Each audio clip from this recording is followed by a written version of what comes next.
Okay, I'm gonna pass there around past the 1. Sorry, my boss, I sent the wrong message to you.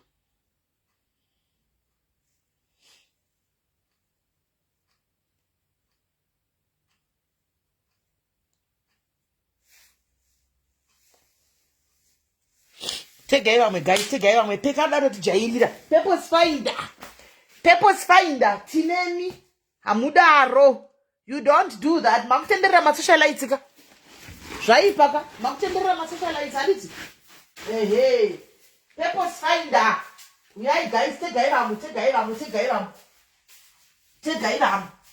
After kutingwarira peki uyu vana vakagara vasingaendi kuchikoro. Oda kutanga kunoita live kumwe. Vana vasati vakuenda kuchikoro. Peki wakutanga kuita live wakuda kutanga kuda kudhidrowa. Guys, peki umera imbavha. Peki umera Purpose Finder Academy imbavha dzevanhu. Muri kunzwa? Vana kune chikoro chiri kuPretoria uko chakatovhara izvozvi nokuti mukadzi uyu iye CEO peki umera uyu muridzi wezvikoro izvi zvePurpose Finder Academy kune vasiri kuziva nyaya yavabereki. Handiti anga nebranch kuCape Town kuPretoria izvozvi vana vagere kumba as we speak.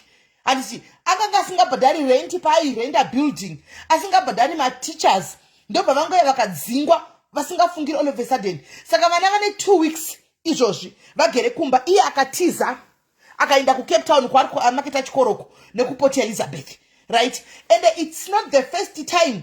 Guys, ini ndaitori brand ambassador wapeki uyu wePurpose Finder Academy. Mubvunzei kuti ndakadzingwa here kana takakonana here. Mubvunzei. Hatina kukonana, handina kudzingwa. Munhu anoita nezvakanaka but ndakafuma ndakamupandukira. Guys, ndakafuma ndakamupandukira. Mubvunzei kuti sisi Melly vakuite live every day kudai wakakonana navo here zvokuti tingati maybe vane bitterness kana kuti vane godo. Hatina kukonana, hatina kutukana, but ndakangotaka kutoziva ma-complaints same time. And I went to your inbox ndikati Peki, this is what I told you about when you came to me the first time. Ukati, can you please help me? I want to clean my image. I want to start afresh.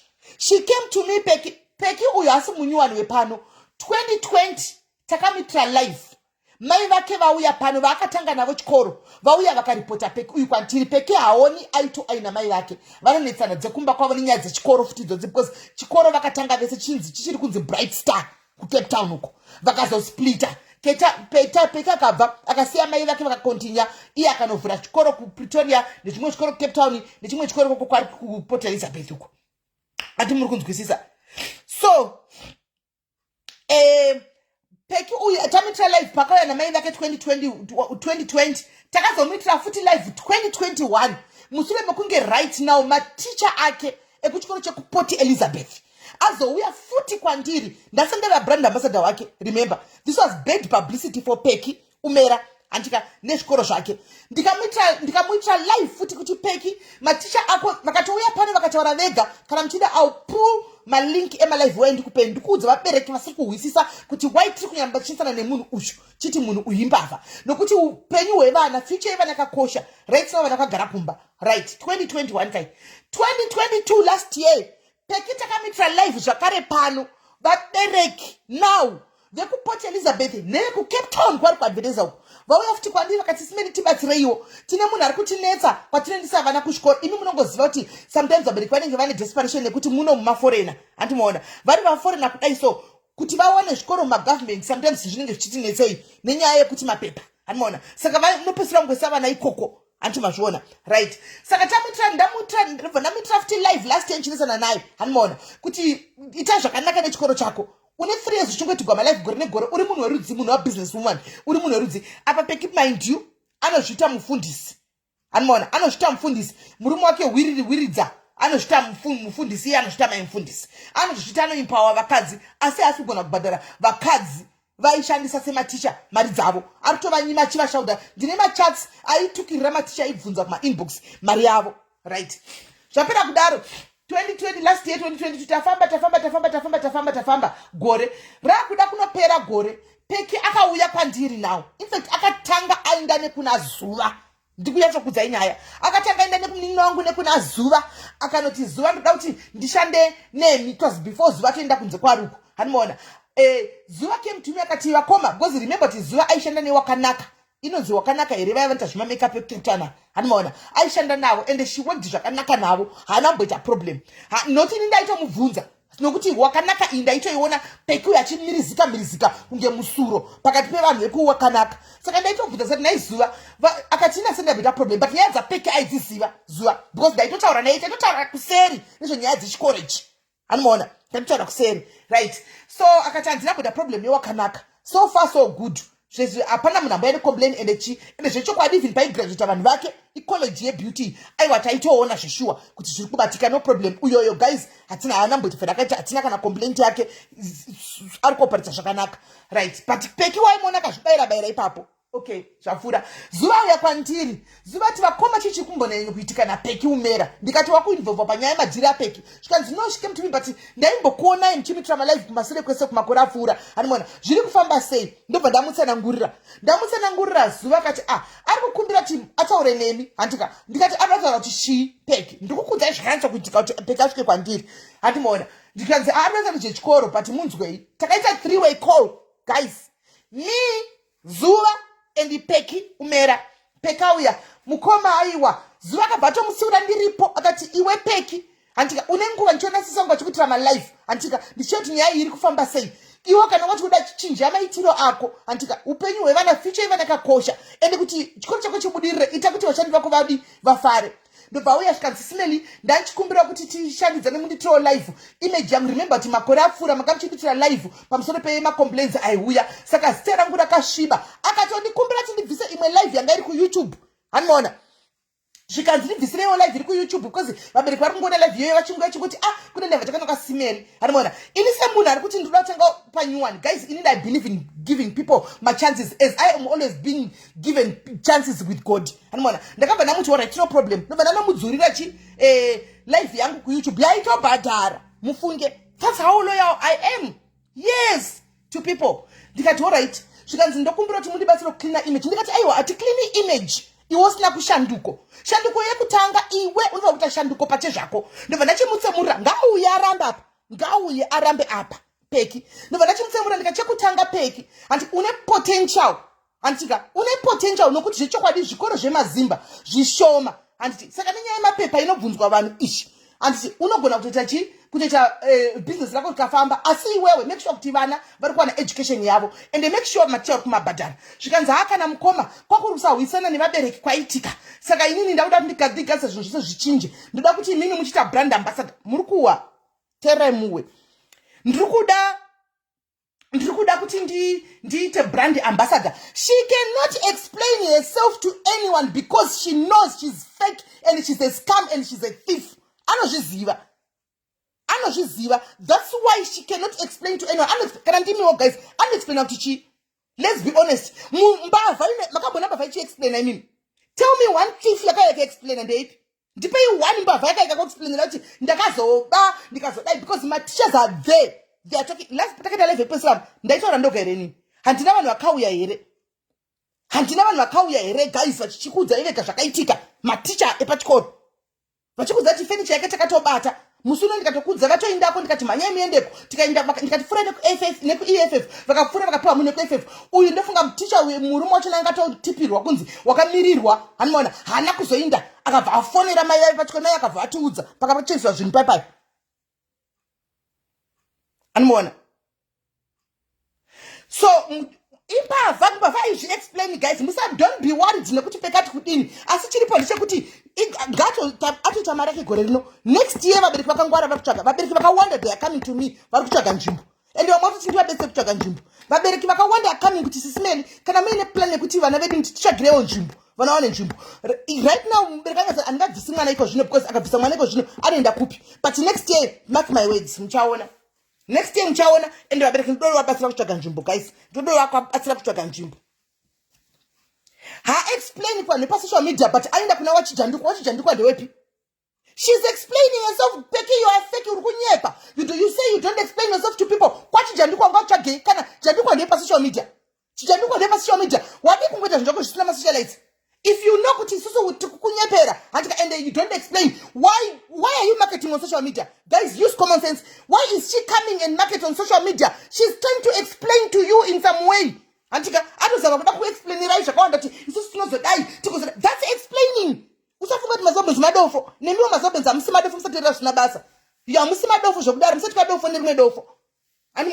She's explaining to you. Because munasika explain how utomboite live uchiti vabereki nyorsai takazoita mwana akatanga grade yakati akatosvika nezvine zvifomu yakati ari pano. Why are you explaining on social media? Why are you explaining that? Why are you bringing people on social media? Why are you marketing the school on social media? If chikoro chako is that well nourished and is that well organized, why are you marketing your school on social media? From there, why chako every year by social media? Guys, ask yourself that. Ask yourself that. Why chikoro chake chichimaketwa every by social media every year?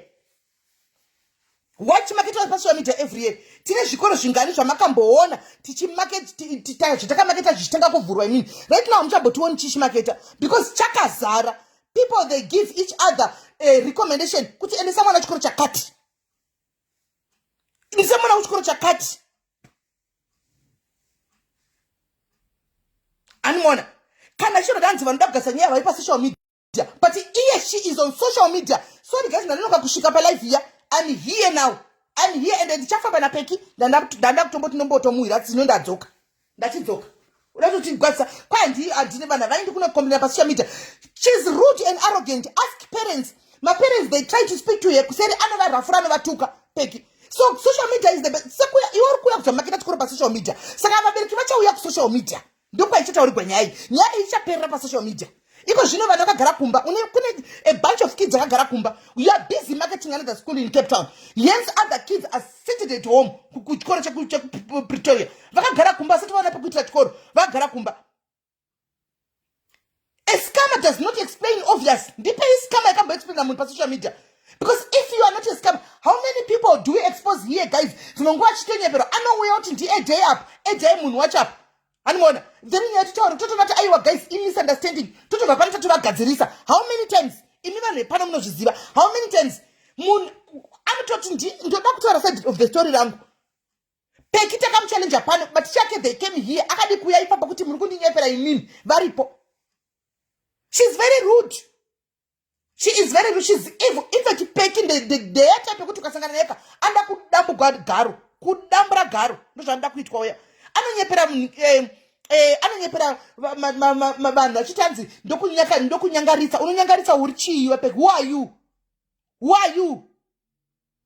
are you peki? Uya undinyangariseni uyandisangana ndikukwadabure uya ndikuvhune tumabhonzo otwo tunenge tehuku yechirungu uya ndikuvhuneni unonyepera hanzi unovanyangarisa chivanyangarisa seiwe uya tisangane ndipe location tisangane uone kuti ndokuvhuna zvimabhonzo izvo zvinenge kahuku kasati kaibva une utsinye. She explained. She already did, Brenda. She already did. Because she came on social media. What was she doing on social media? And she brought the school on social media. She was explaining herself on social media. Because she was trying to convince people why did she come on social media? Can I ask her to social media? Why is she marketing the school? Because my recommendations are very Rico. Chikoro is not tanga nasi. Hachina kutanga nasi chikoro. Chikoro chine 5 years chiripo. Say she market every year per social media. Let's ask ourselves that.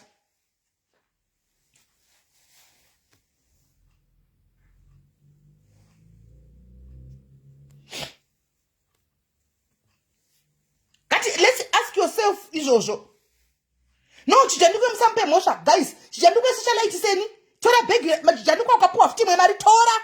Go there on social media. Inda unumvunzo. Which is ziva shakwa utapika. Go and take that mari. Go and take it. Isinenge timu comment section chikadzirisa nyaya. Chijanduko atpabasa, guys. Musa shori chijanduko atpabasa rake. Musi yakadaro. Atpa graft. Atingato uya uti maketro chikoro udai. Because zvakasunga. Akuzati zvakasunga.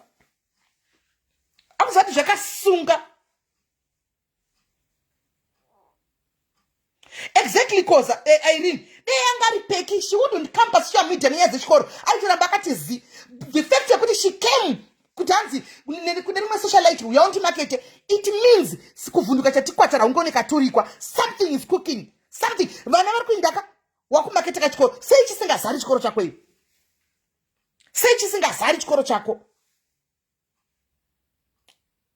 iwe Brian titaura serious business panapa this concerns life dzevana kana usina chekutaura imbodarika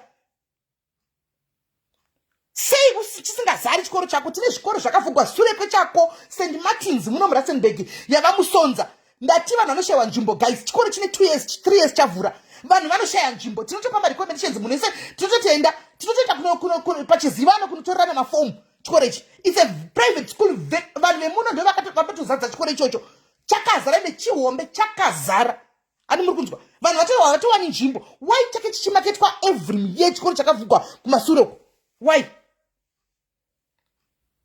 manje social media ine power peki umera watch the space handi change chifamba newe anonzi peki umera uyo kumbotsvagira mai vake matsotsi uyu kuti vauraye mai vake peki mai vake vakamboya panapa manje tichafamba newe peki uchaona imi maticha mirizika muchimisa zvindebvu muri kwapeki ko muchimisa zvindebvu zvenyimi muri koko maramiwani momuziva pekini saka munoti mamaticha anopenga imi maticha mwari kuuya kuzoripota social media munoti akasena chineni munofunga kuti imi ndi muchawana favor imi baba imi makamuchimisanisa zvindebvu muripo munoti vamwe vese vanopenga maticha aya imi ndi makangwara nechiya chimai chainterviewa nemai chandakati handidi kuchibata ichi because ndikachipindira chako chakapa chinovata nebhutsu chiya ndikandichisiye chainterviewa peki musi unono pomutoona kuti they are explaining themselves guys. First was the fake interview yakaitwa achiita nemuticha wake pasocial media musi unoyu weThursday vakata chifake interview chavo chavakaita handika she was explaining herself nhasi adaidza chichandukwa she was explaining herself and unozviti uri munhu ane brain akadzidza. But you say to people, I don't explain myself to people. But you were there, you were here on social media now, explaining to people, marketing the same school to people on social media. Saka I wonder kuti antorine form 4 yacho ere peki. And I want. Pamwe munhu akangovhura akaita idea yekutsvaga mari ofucha zvina kuipa yekuti ndovhura chikoro ndohaya matichas oya oshanda zvakanaka chaizvo. But iwe musoro mako iva nebrain dzinopinza. Ndo pandakatanga pakati alright ndakuda kuti ndigadzise zvinhu. Guys, ndikati alright, if you are promising me because you drag my brand down with you, kana pakaitika anything chiri wrong. Vabereki vakadzoka, ndakatomuudza ndikati peki hona. Ngwati ndinokukumbirira chance. I am willing to do that because neniwo ndinobatsira ndinochitira kuti maZimbabweans aya asina zvikoro vauyewo kwako. Anditi nokuti vamwe vanonetsekana nenzvimbo dzevana vechikoro every year nditoona simedi mwana wangu anakwana nzvimbo simedi ndodi ndakuindisa mwana kumusha handiona saka zviri right kana une chikoro but make sure unochinja. Ndakamuudza kusati ngati peki hona inini ndini one socialite rekuti hazvina basa kuti wandipa mari yako handitika asi kana ndikataura newe kuti hona vabereki vari complainer handika kana things are not going on maticha ari complainer handi ukasanditeerera ndinodzoka nelife ndichikuitira life. Ndati ugare bvunzai chero zuva was there akati kana SIS MELLY kana iko zvina nchabhodaro tinoda kugasa zvinhu zvoti zvatove bo papa ndanga ndine ma problems ndiona kufona timbo hello did right to say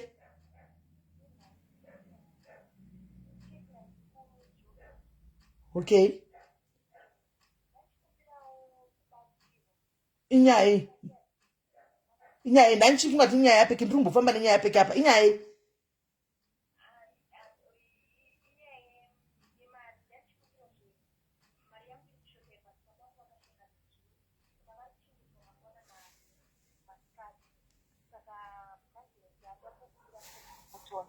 vazotizvoni mangwana saka manje ndachikumbira mari yebhasi yokuwedzera mari yangu kuti ikwane kuti ndiende kuZimbabwe ndinovaziga pendo pakadzoka. Wosoka uruda kukumbira vanhu mari yekuti uende kuZimbabwe? Ndikuda kuenda kuZimbabwe kunoviga baba. Zvino nhai munin'ina wangu handiziviwo ndiri palife izvozvi guys pane mwana pana patekla baba vake vakashaika handi ari kuti adaenda kuZimbabwe saka ari kuchotegwa nemari yebhasi handitika handisingazivo vedu anoda kumubatsira ndichanyora nhamba yake apa handitika nokuti ini nangu ndakazvimirira handina imanka ndimabhiri akatotimirira izvozvi hanimaona. Sorry, ndatenga kuti muri palife. But still it's okay kandi kutsvaga mari. Uchaga mari, if you've got nothing to hide, you must not be scared. Hatidi mbava chiti sana peki umera. 7 papers fine in the academy. Do what singadi. Kana munari genuine. Kana pana anobatsira anoregerere. Alright, ndozokufonera ileta. Alright, ini namba dzakonda pina. Antika kutana ndakubata imantha ndikuna umwe anogona kutokubatsira. Hanzi mari. Hanzi kuda mari. Handiona. 1,000 rands. Hanzi ndikutsvaga 1,000 rands. Tatenda ndanyora apa namba yake mubate mufonera apa. Ndo zvinoita vanhu vanenge vari serious kwete zvoti hanzi hide me iwe uchida kubatsirwa unotouya yeke sezvawatoita ndinokubayirira palive uye watowana munhu akutokubatsira so ari kuuya kuzokupa mari yako kuseri ikoko uindi unotiitira picture uri pamabhazi uchiinda tione kuti wainda iwe. Alright. Alright, sharp. Alright, thank you. Sharp. Right. Peki abva asvika. Peki Umera is watching now. She's here. Peki uri mbavha. Peki, you say to people, you don't explain yourself to people. What are you doing on social media? Friday, you were doing a fake interview. Uri page kwako. And that was explaining yourself to people. You were explaining yourself to people. Because if you don't explain yourself, I say you are here watching. And if you don't explain yourself to people, you don't come on social media and do what you are doing. Why are you marketing your school on social media if you don't explain yourself to people on social media? Because you know you are trying to hook parents from social media. You know it's not going to happen. Peki, ndiripo, nchakurwisa, kushikira waita the right thing. Antika, unaenda from one socialite to another. Masocialite tora imari. Tora beg united, masocialite. Musarambe mari. Isu take it in comment section. We'll be there in the comment section. We'll be there. Tora mari. Masocialite tora beg. Jandux, well done. Uripa graft sen. Atirambi mari. Tinotora beg. Tishidarika. But chikuru inindomira pachokwadi changu iwe chabasa rako indomira nichokwadi changu ndikwandiri. You were here, Peki, explaining yourself just minutes ago. Uri kulive. Anzi uchikuru changu tionai male makompyuta kasi. You are marketing your school. Why uchikuru changu singa zare? Why every year you have to come on social media and market that school? Clearly there's a problem. Kune zvikoro zvakavhurwa kumashure kwezvako Peki muno muRustenburg there's one St. Martin's. I marketed it once. From there vana vakazara ipapo taitopa nama recommendation kuti munangoti simeni nzvimbo ndoti enda apo vanhu vantishava nzvimbo. Why chako every chokotendera kunge musuro uri muhovhorosi unokuchokotendera every year pasocial media apa then you say you don't manje pasocial media ndopa uri kutsvaga maclients anditi how chikoro mira uone next year ndinotora nevabereki list yevabereki vakatouya uchisime tibatsirei kutsvaga nzvimbo vari pachikoro pako mira uone next year toda kugadzirira size inokwana because you are proving to be munhu wefake. You are fake yet you call yourself mindfundisi. Unochita munhu unoparidza chii matichers achichema unoparidza chii izvo zviri kumaketa hautonzwi mweya kukurwadza haunyari unoburitsa vana vari muchikoro uchiziva kuti kune vamwe vana vakagara kumba Pretoria. You are the owner of that school kun Pretoria but you are busy doing a life as if uri kushenyira vabereki vevana vari kuPretoria uchita live vamwe vana vagara kumba. I am standing for the truth and you know you are Peki. It's not personal. I'm just doing my job. Sezvauri kungoita rako. It's not personal. Asi ukadati zvite personal tikasangana murodi togona kuzvita personal but tikasangana murodi kana zvisiri personal togona kuti ndeipi tichidarikana because it's not personal. Inini I am the voice of the voiceless. Ndakamira pano. You say you don't explain yourself to people but pawaida kuti market chikoro chako pawaida kuti clean image yako you came to me you came here to me ukasvika ukati sime ndibatsire clean image yangu nhasi you have the guts to tell people kuti I don't explain myself on social media. You lie my guy. You lie. Sisi MELLY havasi munhu wehondo handinozviziva asi hondo ndinoigona zvekutodaro but handisi munhu wehondo. You lie my guy. Peki ndati inini kana uchida kuti zviite personal ka iwe unovhundusira uchitanzi ndokunyangarisa kuinbox zvichudza vanhu ndati inini kana uchida ndipe location kana kuti uya tipanane patinosangana pasikati wobaya live button rako ndobaya live button rangu onati handikupwanye here zvimabhonzo izvi endesa vana kuchikoro. People must go. Unotuka vana asi uri pasi iko zvinotanzi heti kuita chamene chiri kuitwa chikui vanhu yaimumwe ti hamene kuchibuilding kwakaburitsa uko zvimabuilding zvanenge achingotsvaga zvimaabandoned building achingofamba chikuita hamene ko zvikunzi zvinoita hanimaona zvari kuda kuitisa vanhu uko hanimaona uri busy kunoda kuvhura ECD but chikoro hausati waita zvinhu zviri right. Vana ngavaende kuchikoro and pay the teachers their salaries. I promise you will never hear me. Haumbondiwani chivhura muromo wangu kusvikira kwazoti vamwe maticha because ndotozati maticha ekukeptani iwaya baba vangu achimisa zvindebva ndozati one day vachadzoka ndozvisiva. One day he will come back here. Nanai vaungaona vochimirizika chikuita ita zviyefeki musotezeko. I know kuti kumberuko vachauya because you are Peki Umera and you don't change. You are Peki Umera and you don't change. So I know right now to have a chance, but I know kuti they will come back. So Peki usafocus zviyeperako. Peki mbavha guys. Ndokumbira muri dzuriro live yamakamboita simeli pamusoro pangu vanhu vari kungoya chingoti live ndikatodzura nchiti munhu ada kuchinja ukauya pano ukapromisa vanhu heaven and earth wachindishandisa. You used me bambo, you used me. Hey, ndati kuchinja sisimeli, I'm going to change. Vabereki vavhurirei malaini, vabereki vatari zvavari kuda, vabereki vakafona vachiti Peki tine zvichemo zvakatata kubvisa vana, but nokuti waina sisimeli we are giving you another chance. Handiti vabereki vakupa chance iwewe nenyaya yekuti ndakauya ndikakumbira semunhu mukuru pasocial media handiti, and they know how I am. Vabereki vakabvumidza tora ichi vananga vakontinue tikati Peki ngatichende zvakanaka.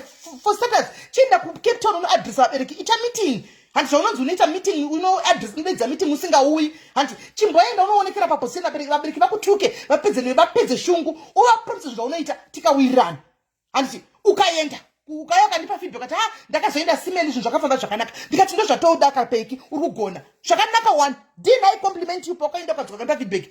I complimented you kuti waita zvakanaka. Down the line complaint even apana guys apana 3 months kapa ndabva kuti brand ambassador wepurpose finder ndabva kunzvara guys muzati ndaipiwa mari naBhekere. Mina ndinokuudzai kuti vari kupiwa mari vanhu vaipiwa 2.5 vari kupiwa 2.5 indakanzi ndikati brand ambassador 2.5 ndisiye anoona ine hangu anyway ndezvekungoti ini ndechingozoti kahwani apo neapo ndopona chingoti wavadiwe kune chikoro chinonzi Purpose Finder namojoina handimoona. Asi zvokuti ndizofamba pamba nchidini nenyaya yemari kuti uda kundipaka 3000 aiwa izvo handizoiti. Ndikamuudza point blank kuti mari yako no it's a no handimoona haishandi.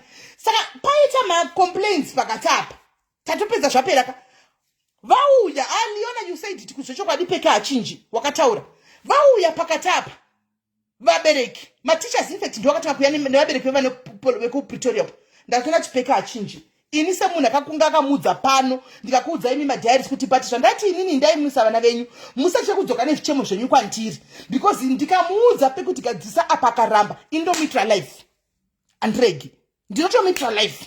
Vabereki vauyaka ndadzoka kapa life ndopandiri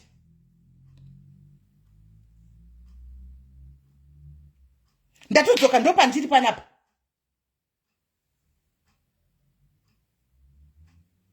Many months kuda nzi 2.5 pamwedzi 2.5 pamwedzi but ngenyaya yekungoti panenge wangofunga ungoti wongotaurawo kuti kune Purpose Finder kuendai saka izimani yanu unongotaurawo chidarika handimoona titoita business makambani ati pamari shini tine makambani ati pamari kwazvo dzinotenga handimoona sheshuwa vari pamwatsi vatoona chitomaketa zvotodaro tetichitopiwa mari dzinotenga shini handimoona.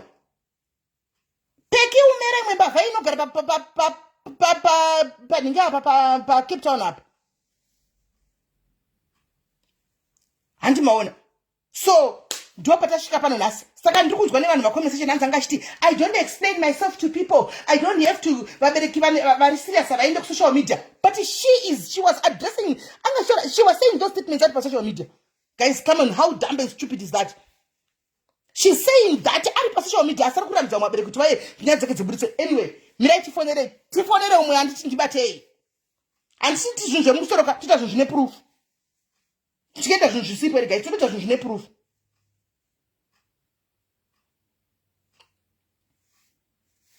Mukadzi uyu kubva Friday achindaona live ndiri kugwadziwa ndiedhewo simeli panyaya yaPeki. I'm calling you. Hello girl. Madam. So mune vana vechikoro aiwa buda mbijana so ndiripa live ya ex boss wako iwe ndiwo mwangari teacher nai wakashandira Peki tipawo experience yako na Peki Umera kuPurpose Finder.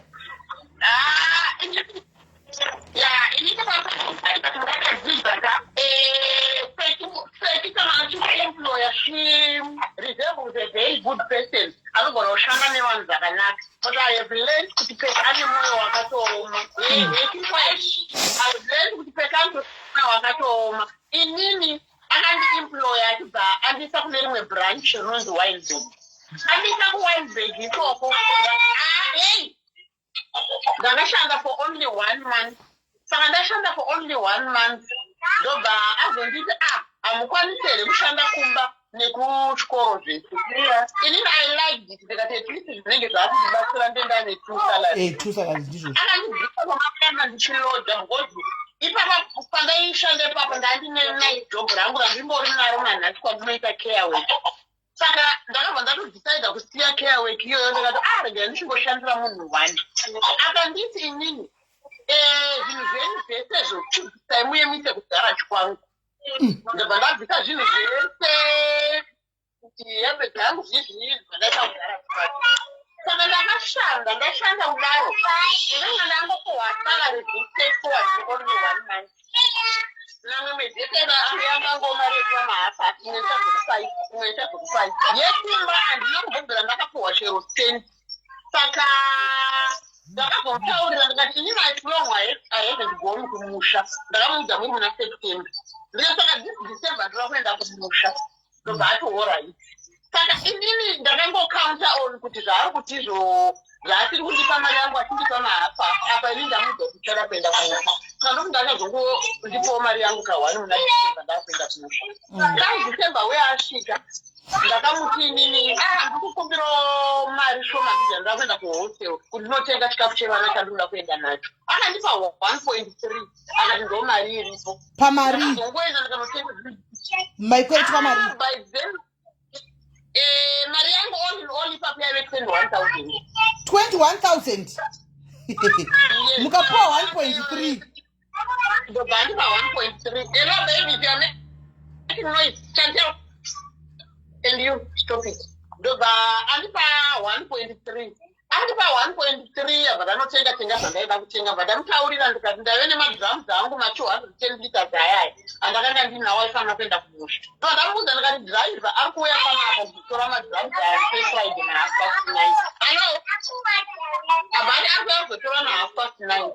Ndobva anditi alright. Friday yacho 9:30 yasvika driver akauya akamira pagate. Ndosvika more than 30 minutes. Ndikamunokera mubedroom anga aripo. Ndikanoti driver auya nyaya yandakakuudza angoti ewa ndikanyarara zvake. Ndobva ndakabva ndamugara. Ndobva ndakazomudzokera futi. Ndobva anditi zvanzi ina handina kana mari izvo. Lakini nakudriver wakasandibvunzisa ndobva alright ndamutakura madzamu enyu ndoenda nawo. Kuti ndimuri kusumuka mangwanani kuseni mairei. Asi pamuri kuuya mangwanani mobva mauya nemari yangu yemadhamu. I told you that. Ndamuudza izvozvo takarara Saturday makuseni ndakamuka. Aizviziva kuti 9 o'clock ndofanira kuenda kusunga kubva pamba pake kuenda kubhero kuti ndinobata munhu. 9 o'clock dzakachaya kuti pasina chiripo. Kusvika ndachienda mwana norubvunza ari mumba make. Akazvivharira ari mubedroom make. Ari mubedroom make. Ingai utsinye une munhu une vanhu mbavha idzi. Endera mberi. Saka ndobva ndamuti inini I'm now ready to go. Ndobva akatanga kundiudza baba apipi ndini husband. Baba apipi vari kuJoburg. Ndati vataurira izvo zvava kutoenda izvo zvinokuisira imari. Ndikati kuti ndakuchema manje. Ndakachema vasina kuona. Ndikati kuti munhu wandakaudza September kuti ndiri kuenda kumusha. Netugosara mheno zvimwe zvigosari zvacho zvakazenge kundiwedzerawo zvekuda kundivhara but ndakangonyarara hangu ndikati rega ndisiye zvakadaro. Akazondipa ipapo anozondipa 3,000. Ndobva azoti imwe endai munotora pacheckers yekuside kwacho kwataigara iko kuti yaita 4,000 rolling off. Imagine tisimeli kuti madrums anga asina kubhadharwa. Tiketi nebhasi charo ndasati ndatenga. Ndakazongo ndobva ati imwe ndichakutumira before Christmas. Ndakamuudza ndikati ndiri family baby ikawe ndikatsamune ndo mari yandaenda kuita yandandiri kuda kutengerwa vana vangu grocery tisanda nenguva sanga vatumira chinhu zvikanzi imwe ndokutumira on the way. Kusvika ndakasvika kumba hana chaakanditumira pei. Kusvikira inini ndakaita matransaction nekawena aniti inini 25 hambosviki ndisina kuita sei kukupai mari yenyu. Ndobva ndaita matransactions efood nekawena ndichiti kuti Christmas vana vangu vanga vaine chekudya. Ndobva ndamisira message ndikati mari yaiya ndakazoita chii matransactions nekawena. Saka imimi chibvisa ndakamuti 4 point something. Ndainompa madetails akundipindura akunditi zvanzi munoitirei budget nemari yakusati mabasa mumaoko. ndozvaakataura ndozvaakataura daenda padhuze naye tichimeri ndingadai ndakamudya. I was very disappointed. Ndikati kundipima kuti akundoona semwana wake kuti akundoona chii. Ndakanyara pima tikapera unangu akatamba asina kana chii.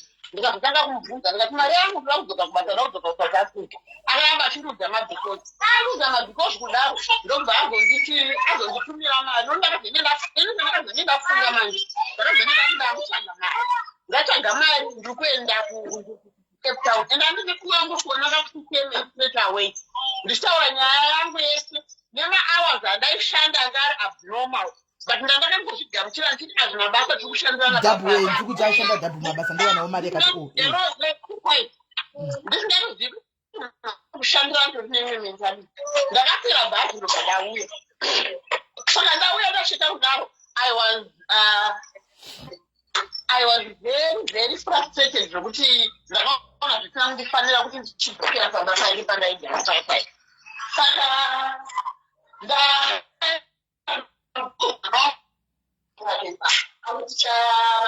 ndakaigara mwana wangu akakagara ndichiuya kubasa. Saka vakutuma principal wamangwani because of relationship yavanoona kwangu navo atinotaura kugara kumba kwangu. Vanoda here kuti pake nzvimbo pakunzi place ogara nevanhukadzi. Handina kuramba manaenda patanogara ipopo. Still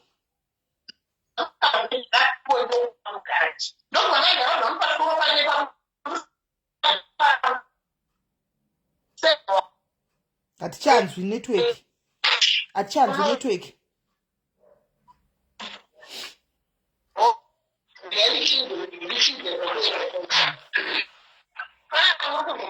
zvana nditaura ichinzwe bvisai paloud speakers kodi bvisai foni paloud.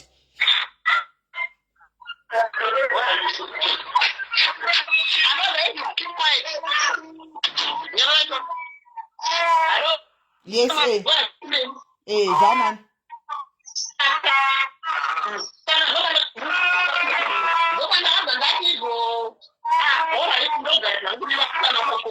mandagara nevana vaiva pachikoro ndagara nevana vaiva pachikoro ofesadeni muna machi ndakonzi with immediate effect ndangona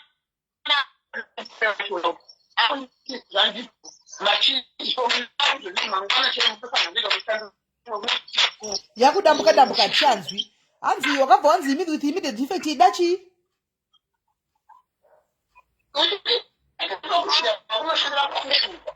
Wakushandira kupi? Fishuku. Kukaptain kwacho ari mabranchi manganiko? Ari mabranchi mangani kukaptain kwacho?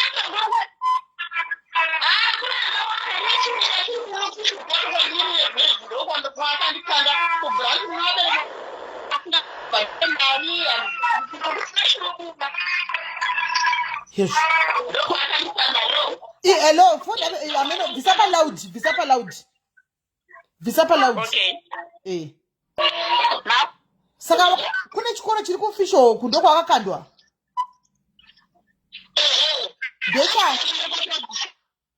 Dechani. Rega ndikudrope ndikufonera futi foni yako haisi kunzwika iri kutoita mazhiruzhiru. Rega ndidrope. Rega timbomudropa tifone futi.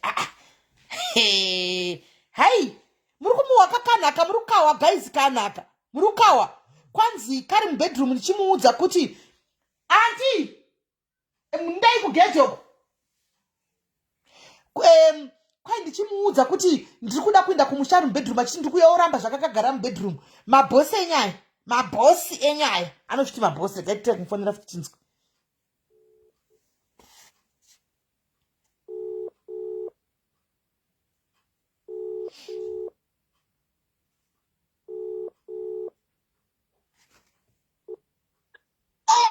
Hello? Yeah, let's try now to go. Asim say super loud. Musai super loud.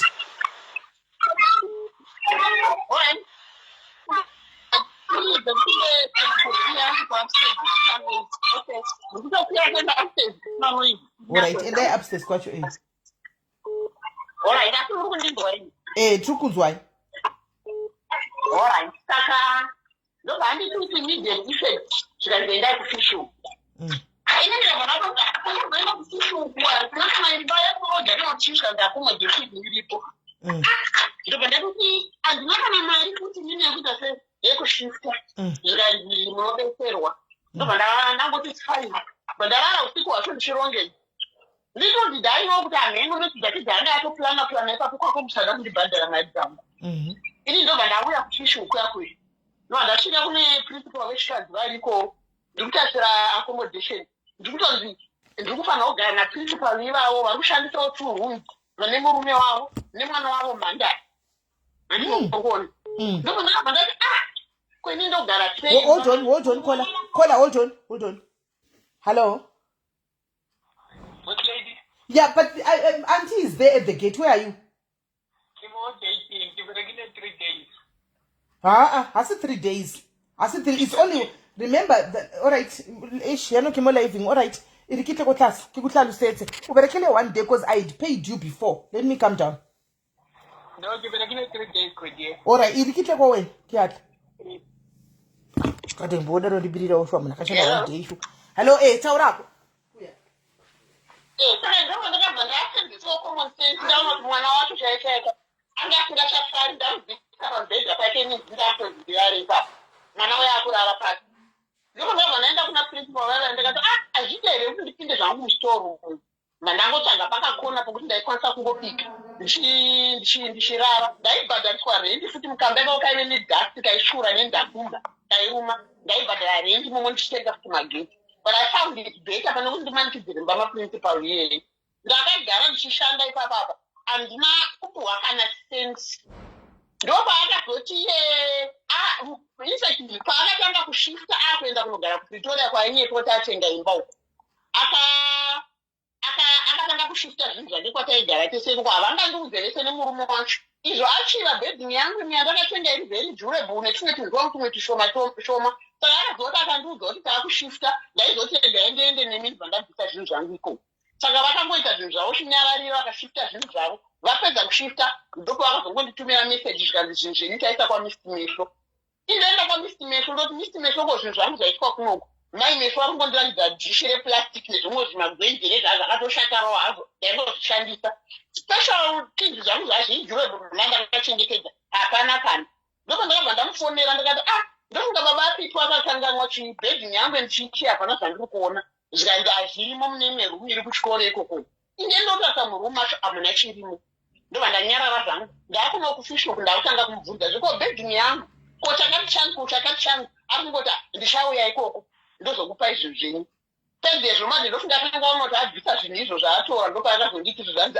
ndakakutaurirai kare kana kuti endai kumonta ndikunotora zvinhu zvenyu zvipi zviri kuchengetwa nemagostere zvinhu zvacho up to now akazongounza zvimwe zvimabhedhingi zvake iye zvaakaunza ndipafishongo zvangu zvacho zvakanaka akasarudza ndofunga zvinenge 3 zvimwe unoziva maina zvewhite zvemukati zviya akabva atora zvimwe zvacho akuriplesa akundipa zvimajuvetikava zvake 2 zvakatindivara zvisitombori zvangu ndozvaakaunza ndobva andipa ndichabvunza zvinanga ndizvi akutotaura hafu handizviziva handina zvinhu zvenyini but ndakangozvibati ndangoti mwari ndibatsirewo because yanenge achitodherera zvakoti ava vanganditedza ndangoti rega ndisiyane nazvo because ndakazosiya manje kubasa kwacho ikoko muna July ndakazoona kuti zvandakutofa chekudya chaicho principal vava ndo vaakuenda kunondikweretera mumasomalia muyamuya kuti ndirarame ndidye ndikasaka ndosvika kupi ini nditi ndiri qualified teacher ari kuchikoro ndishamba sekukwereterwa munana Baraka mune guturo yangu kuti inozova chii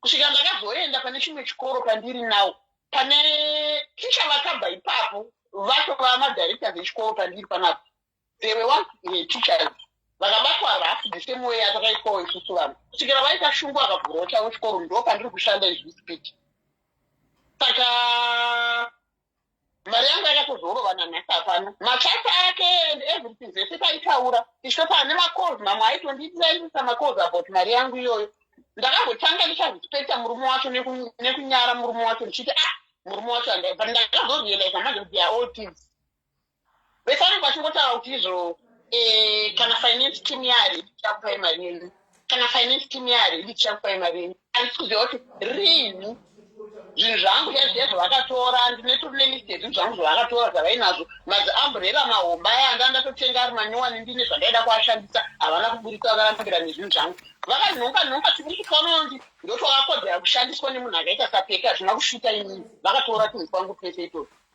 zvokutoti ndakatomboita calm down because pano pabasa pandiri kanda ndiri tied up zvisingatomboiti otherwise ndichitori neplan yekusvikana naye kure peki as long as mari yangu isina kubuda beding yangu iyoyo nezvimaambrela zvangu zvaakatora kana zvisina kubuda ndinoda kutomuratidza kuti hana ungwa vaakabira ivavo ndivavo right ndadzoka right saka peki uyu mari yako asati wapiwa nanhasi yese hana kundipa yese ezvinezvo akazobvunza akazenge ari kundipa bit mari yakasara ina peki as I speak is 5,250 rand plus beding yangu iyoyo nechiambrela changu ichocho nezvimwe zvemukitchen madina plate nezvimakasol dish saka peki anotora futi zvinhu zvevanhu anoshandisa madhishi ako anoshandisa madhishi ako nemaplates ako peki handizena naazvishandisa but zvimwe zvacho zvakaita come to my knowledge zvimwe zvacho nenyaya yake yekuda kunzi she's an agape woman anopa storage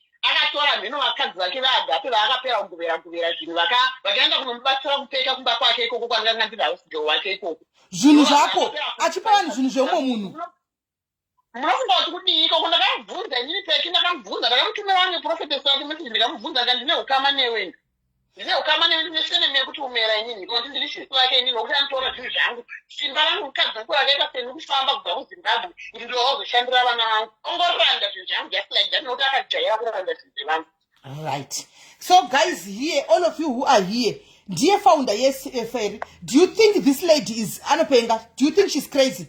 Do you think the last lady who was here, Shakari, na deputy principal wechikoro chake, do you think they are crazy? Cheku Pretoria, vari busy kutsvaga accommodation now kuti vavhure chimwe chikoro. Do you think all these ladies, guys, vese vakamushandira, there's a comment and a pina you. Iri kuti hamusi mimega, ndine hama yangu yakashandira pika yakashapa kuenda kuZimbabwe asina puwa kana senti.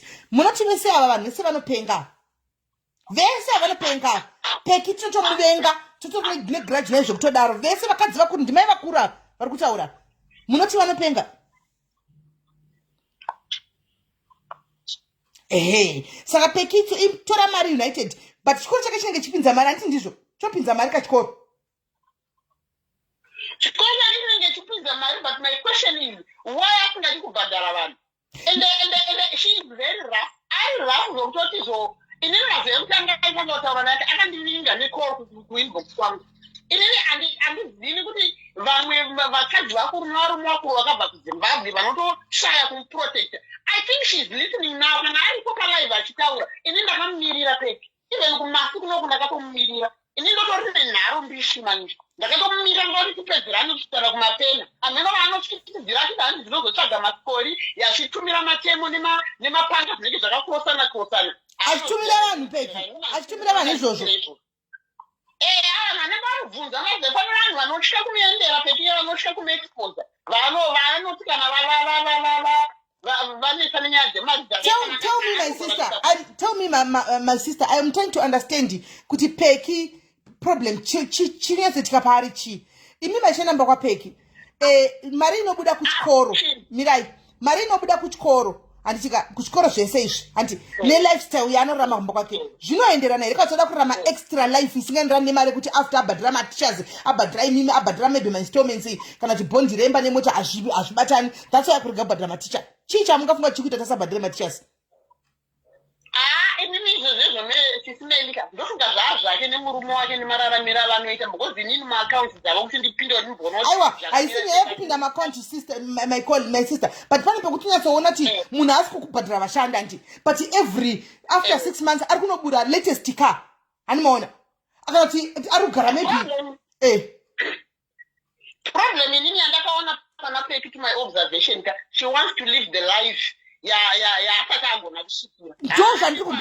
why I'm asking, because I'm trying to understand okay, chikoro zviripo and it seems as if kuna chikoro zvakatowanda zvinosvika 3 kana kuti 4 handiti, but ma-teachers vanopiwa mari zvidimbu but inini muchiconfirma ma-teachers kuti mari inenge yabhadharwa vana vanobhadhara school fees because chikoro chinobhadharwa chikoro school fees every month handiti. Saka I'm trying to understand mari yacho inenge ichienda kupi kana singazokupii mari dzenyu dzakakwana. mari nenge chendepi problem yangu kukuudza ichisimelika problem ine hama yangu iyo ishow off because inini pakanditaurira nyaya yekuti izvo ndazotenga imba kupretoria which were blue life. I knew them very well. No, Peki cannot buy angatenga imba Pretoria. Peki ana mapepe kugara South Africa. Anotenga imba ane mapepe kugara South Africa. Very competitive as I speak. Kana akutondinzwa izvozvo, she is very competitive. Ndosaka achizotaura kuti ndatenga imba kupretoria yasina kana kutenga nenyaya yake yekuda life yekutanga kunopindira kunana zuva habane kunanani kunanani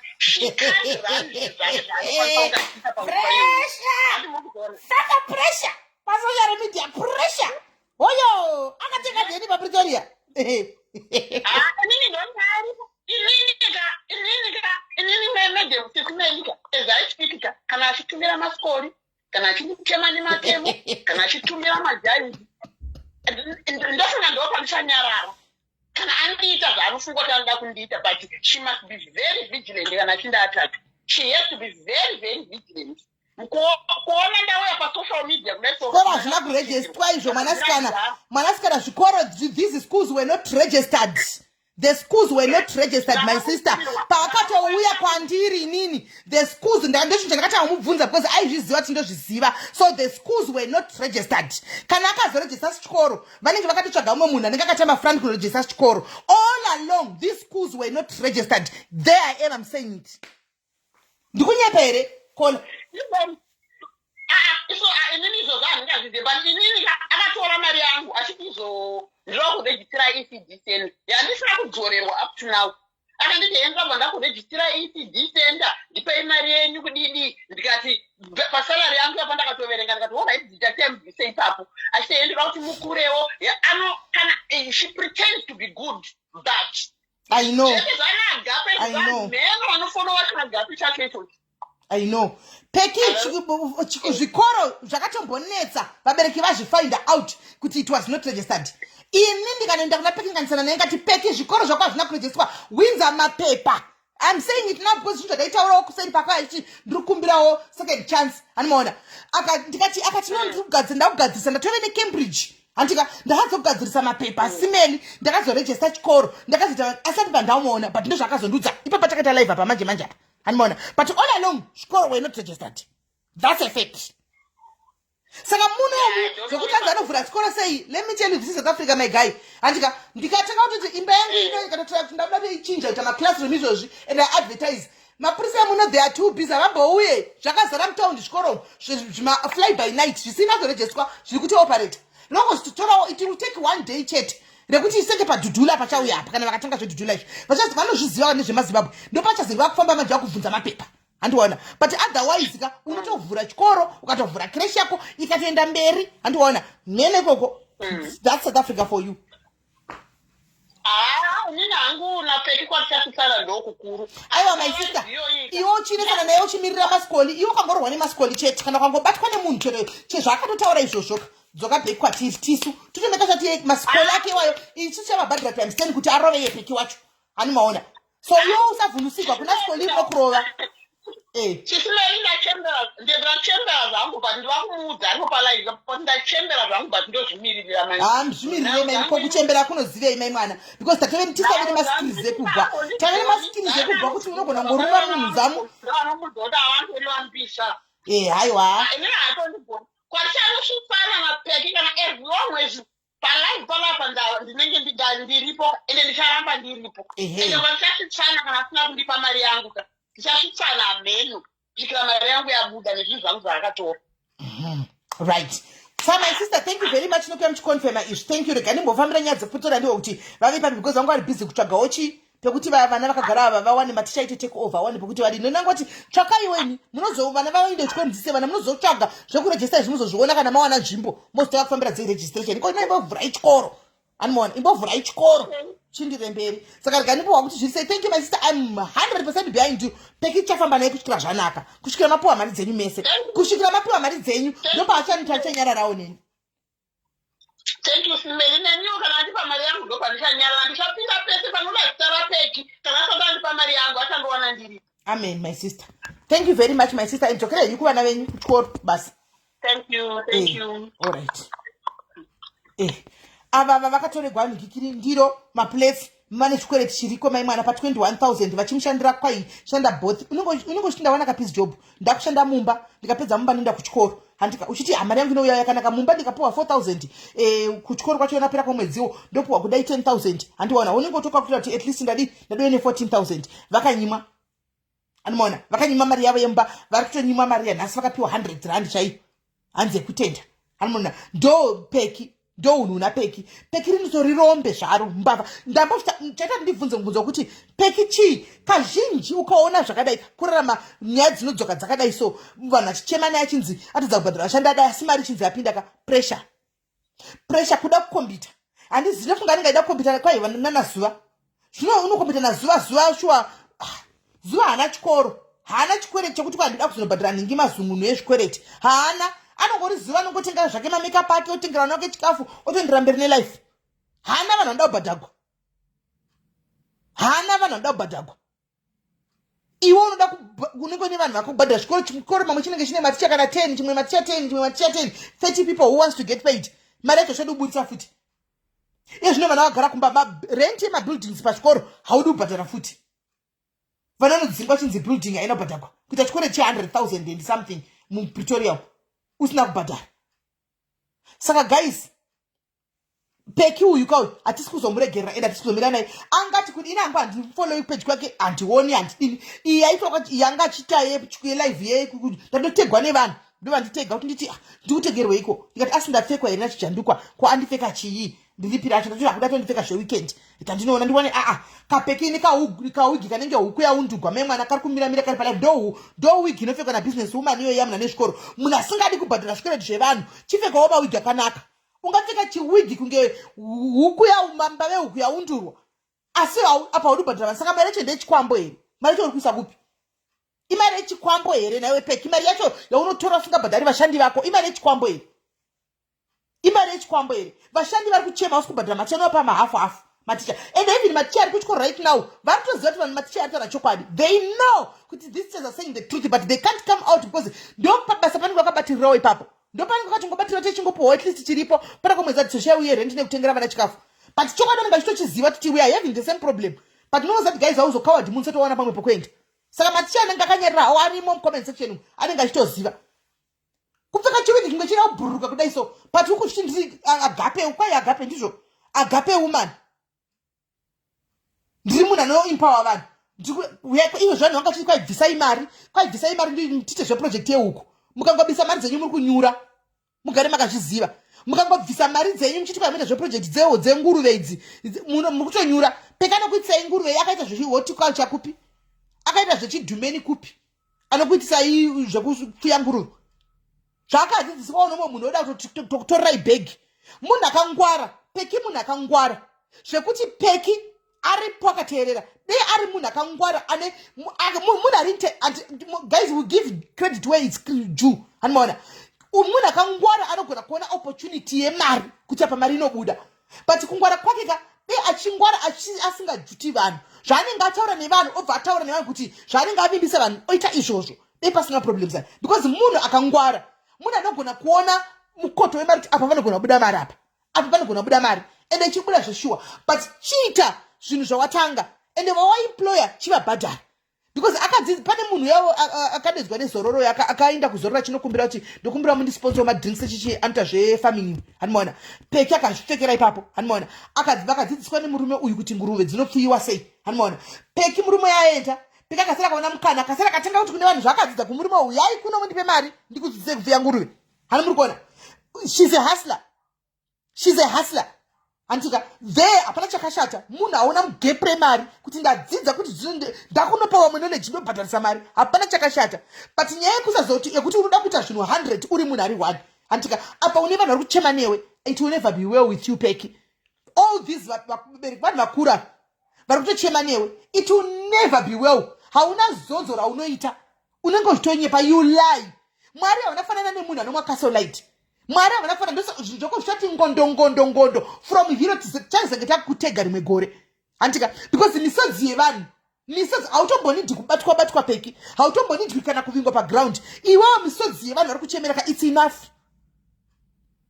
misodzi yevanhu vari kuchemera it's enough ndo ichadhila newe musodzi wemunhu hauna kumira zvakanaka munhu akashanda anenge akashanda sweat and blood achishandira mari yake chinhu chapiwa iyoyo shoma iyoyo then you take the money wongorega kupa munhu mari yake wongonyarira kuti zivo wototsvinyira vanhu vese ava vari kuchema pane mwana mudiki ndivana mai vakuru kwandiri ini chaiko varumwe vacho ndiri vakuru kwandiri ndivana mai vakuru vongokuchemera chingokudembetsera chingoti asi mwana yanonzi peki asi mwana yanonzi pekika ugofunga kuti zvinokunakira paupenyu kunenge kusina mwari vanenge vasika vanenge vakafa unonyepa iwe mwari vanenge vakafa vakadzi vakuru vari kutochema then wofunga kuti iwo zvinokunakira you lie my guy you lie tsamwa dzavo nemisodzi yavo guys kana chikweretwa nemunhu regai ndikudze ndoda kubva ndakudzai nhasi handitika nokuti mugare makaziva kana une chikwereti chemunhu ukafunga kuti wakangwara handibhadhari munoziva zvinogona kuita kunge wahwina panguva iyoyo zvigoita kunge wabudirira panguva iyoyo zvigoita kunge vanhu vagoita kunge vagonyarara handiwaona because havana zvavangagona kuita handiwaona vanhu vanenge vachitya mutemo asi kudenga uko zvinenge zvakanyorwa ende mwari havakangamwe ende chisa chiyeri muswa charimwa handi mazvidzwa one day warivara uchifunga kuti unongona zvinhu zvako zvisingasa vazhinji muupenyu wavo right now vari kurarama anda macases evanhu vakavakesa nenyaya dzezvikwereti believe it or not vakawanda zvinhu hazvisi kufamba imbodzokerai bheki kwamakabva munyatsoongora kuti hamuna here vanhu vari kugunun'una nemi nyaya dzemari kana paine vanhu vanenge vari kutogunun'una nemi vanogona kutokusungira play asingakuzivi haana kubatira mushonga haana kana chaakaita akangochema mumwoyo akagunun'una kuti mari yangu saka ndakatoshandira mahara here saka mwari handitivazvona yes sisi brit kuna mwari kumusoro kudenga nekune vadzimu handika munhu wega wega nemidzimu yake imwe midzimu haitambirwi panhongonya imwe midzimu haisi wiki hani muri kunzwa kune vane midzimu yavo yakatosimba zvokudaro havatenderi kuti vavo vangodliwa just like that nokuti ndivo vanenge vambovablessa from the word go and then you think kuti iwavo wakangwara unofamba uchingotora mari dzavanhu uchiti handidzosera handibhadhari he my guy mina ndikuudze uchiona zvinhu zvichingondongondi kushati zviri kufamba sei zvikwereti zvevanhu handirevi kuti hatikwereti tinokwereta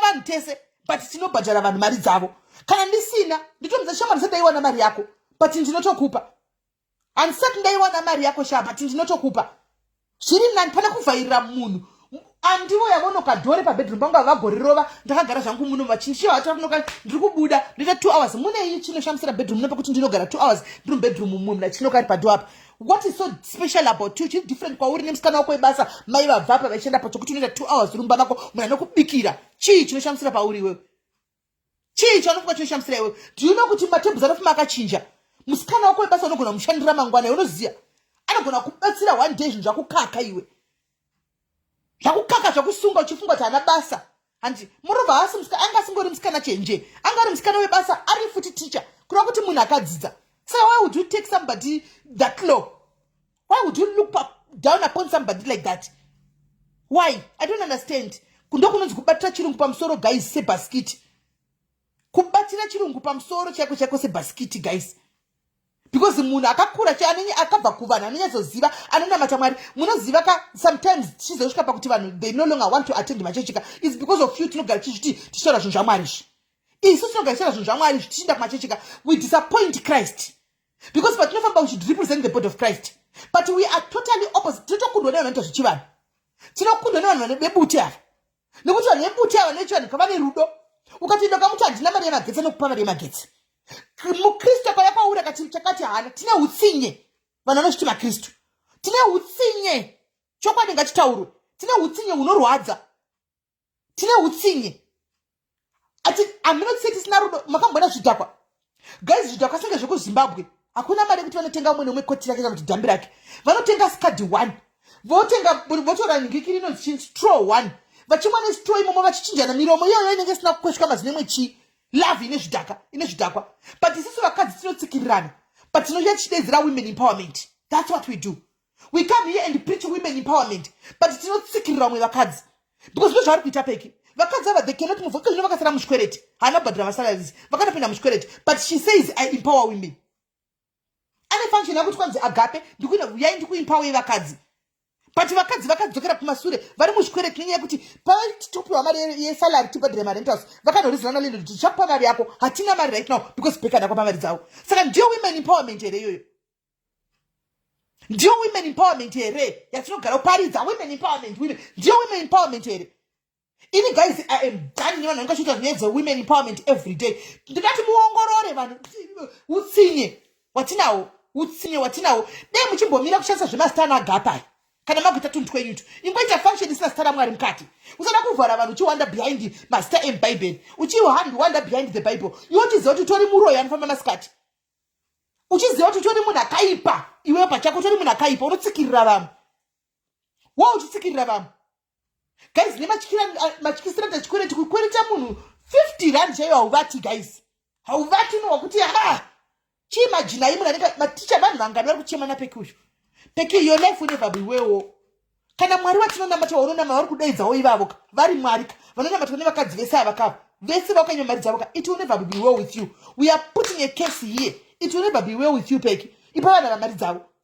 Iko zvino vamwe bereka kutogunun'una kuti nyaya dzemari nyaya dzekuti but mukadzi takangangasira takabhadhara maschool fees evana but vana vapedza 2 weeks vana kutoma assessment right now. Tikutoziswa mameseji mumagrupu ezvikoro zvevana maassessments vanenge vauya kuchikoro every day because we are doing time for assessments. Vari kutoma assessments vauya kuwe kupitori hapana kana one ari kuenda kuchikoro. Thank you Martha for 50 stars. Kana one akuenda kuchikoro hapana guys, and we come here and cry babies. Ranzi zvinhu hazvisi kunaka, upenyu hwedu hahusi kufamba, zvinhu ngazvinake kuZimbabwe. Munoda kuti zvinenge kuZimbabwe kuti tinobatsirana nei? Kuti tinobatsirana nei? Nokuti tinongotsikirirana. Tiri varoyi. Tinongotsikirirana. Tinobatsirana nei? Ngatimbodzanai chokwadi, tinobatsirana nei sevanhukadzi? Ndipo ndoona kuti comment section is so much better. Guys, sando dzenyu handisi kukwidzai ndege comment section. Antika, but ndoda kuti sando dzenyu dati muzvisire malove nemalikes in comment section. Antika, because we come here and preach women empowerment. The people who support those programs that nenge chita sekunyepa idzi, it's comment section. Vanenge vachitopa nemoyo wese looking for those blessings.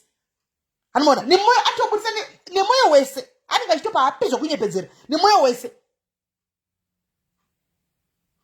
Iwe uri kuskama vanhu. You are taking people's monies.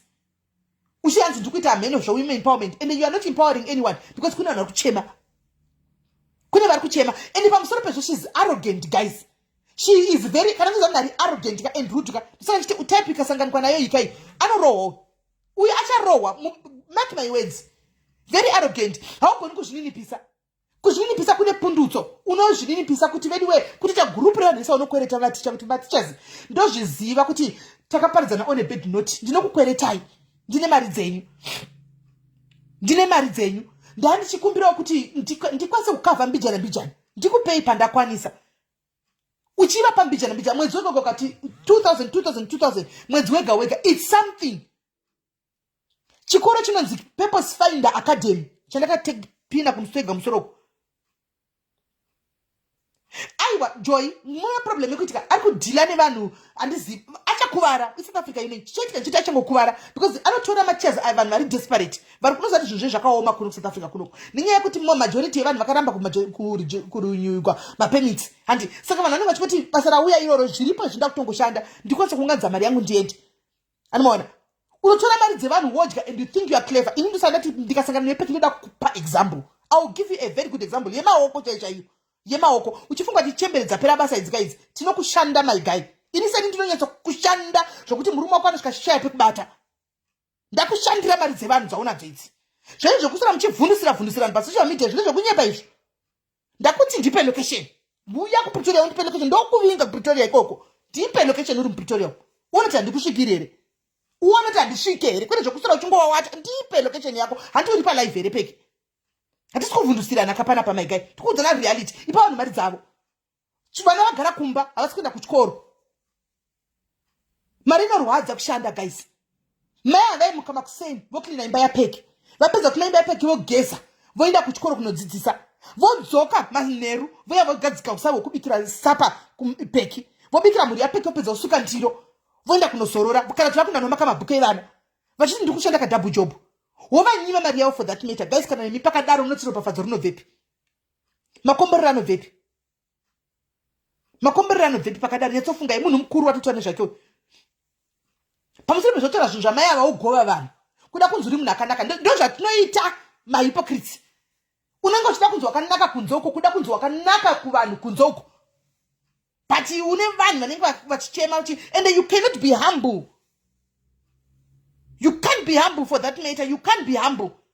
Guys, we all made flops, man, paupenyu. Takaita ma-flop paupenyu. It's a fact. Guys, but when you that ndakakawada vanhu, ndakaita ma-flop paupenyu, let me go back to the same people. And ndabasa nekusekwa, and ndabasa nekutukwa. Let me go and humble myself and apologize. Antika, achana kutora apology yangu achatora. Asingadiwo nchampo type. Zvake. But kuna mwari wangu ndakadzirisa. Anditi, handina ndonochema tanzi ndomukweretsa mari yake. Anditi, it's a flop on social media. Social media, guys. I came here several times. Because guys, it was that moment they kufarisa. Uchongoti chikufarisa ngazuti kwa zvinoshika takakauda wakawanda. Please find it in your heart. Sometimes inonzi humbleness inongodiwa. Iwo nongochauda vanhu ne kuma inbox kwavo. Kuti manje ndichakutsvagira vanhu because waenda kunontaura social media. Who are you? Who are you? Who do you think you are? You on 47 social media peg you. Who are you? Simply because you employed them, do you think you could not find a you lie, my guy? Ucharo and one was not boxing. Wakafana nesu so wakambotiche mabranda bazda kwachakuvuna iwe. Chakuvuna. Ani pride singa itim na pride that iwe manu society. Guys look at chikudzai. Ukoona manenga chiko zvoti ini Hanmona, every time, panic problem. Why does it have to be you all the time? Why does it have to be you all the time? Why is that going to power credit to Kunibam? Why is that going to pay credit to Kunibam? It has to be you always to Pekumera. Why? Babu Zuko Ripapi. Could not put a Cape Town, yes, Port Elizabeth, yes, I'm going to Unzi, Peking Dianora, Diana business, but not chairman of Singapore, that means out. And then you have the navy. You are not even embarrassed to talk about life. She face chako chinenge chisaga chama orange chekusukisa mtoilet. Kutobuda wenda pala kutanguru kuvaira vama teachers asina badara. Kutanguru kuchinyira. That's rude. That's bad.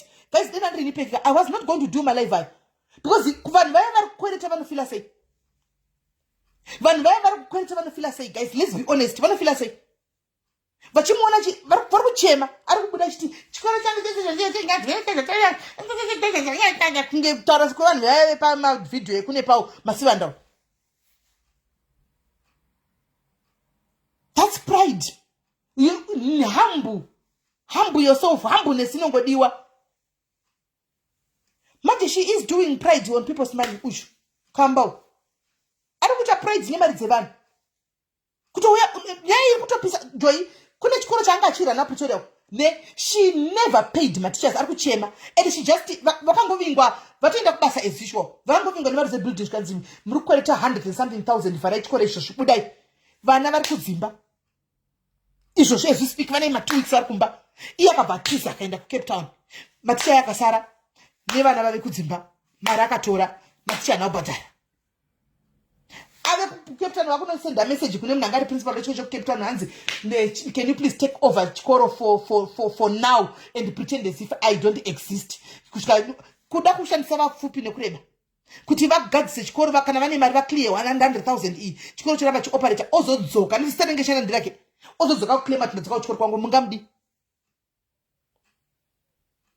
mungamdi ndo zvanga achida kuita pekusho hanmona. Saka mai vaya vakabva kurumidza kuzviona ndibva discussana nemama teacher kuti aiwa pana patoda kurowa chekuseri vavauya kuno kukwandiri vakati sisi ndikati musahume toshandiswa izvo as we speaking vari busy right now Saturday murume wake anonzi pastor Wilidza wacho anga kuda nokuti vakabva vanzi budaika bva vatora property madesk echikoro zvese zvechikoro bva vanotsvaga kunochengetesa zvinhu zvakashanda pachikoro ichi anomaona saka vachengetesa zvinhu murume wacho nakuda akanga achizati zvinhu zvakachengeteswa kwakufonera vaya kwakachengeteswa zvikazviva kuzotora zvinhu kuti atore zvinhu chekuseri kuti asape matichers aya mari dzemari yavo ndobva information yasvika ndobva ndati kune vakadzaya mhanya kuEFF ndobva vamhanya kuEFF ndobva vanopiwa vanhu maEFF ndobva vaswera vaenda vakamumirira kuti aizotora zvinhu ndobva vana akamuudza amuzepe mazimbabwe dzapashaya kunyoka pamunoronga chinhu muchironga chinhu pamwe chete panotoita 1 nyoka 1 sikukuviri inotoripo. Pane yakamhanya ndofa yakanofonera murume wapi kuti wakamirirwa nevakadzi vaya maticha ako naprincipal nevanhu veEFF pano. Hana kusaenda murume uya. Ndobva afonera vaya akati handichakwanisi kuya. Vanotoziva nyaya dzavo. Murume ndipasta zve ndisaka kachizvitimai pasta. Animaona murume ndipasta. From what we hear ameno kuti ndipasta vekupi ameno. Pastor vepastor mutika kana kuti ameno kuti ndipasta vekupi. Animaona. So munhu akadai so guys kana ndimiwo. Saka ndiri kungokudza kuti paupenyuka kana muripo madiaries pano muri kuita arrogance wakafanana newe mukadzi utya kadzaka. Hanomaona muchikwereta vanhu mari. It's not right. Zvinhu zvenyu munozoya pana pamuchichema papa confession Friday paya muchiti zvinhu hazvisi kutifambira sisi mene tange ndakareva ndiana noziva zvinhu munyama pamwe hapana munyama. Go and fix things ndoona wakanganisira. Enda unobhadhara chikwereti kune munhu wari kukwereta munhu chikwereti chake. Sometimes ndatikudza ngati musodzi nekugunun'una kwemunhu musodzi mukuru ndonganga hombe hapatogodi mishonga yekunotsvagwana sekuri tatuko. Musodzi yako it's enough nekugunun'una kwako.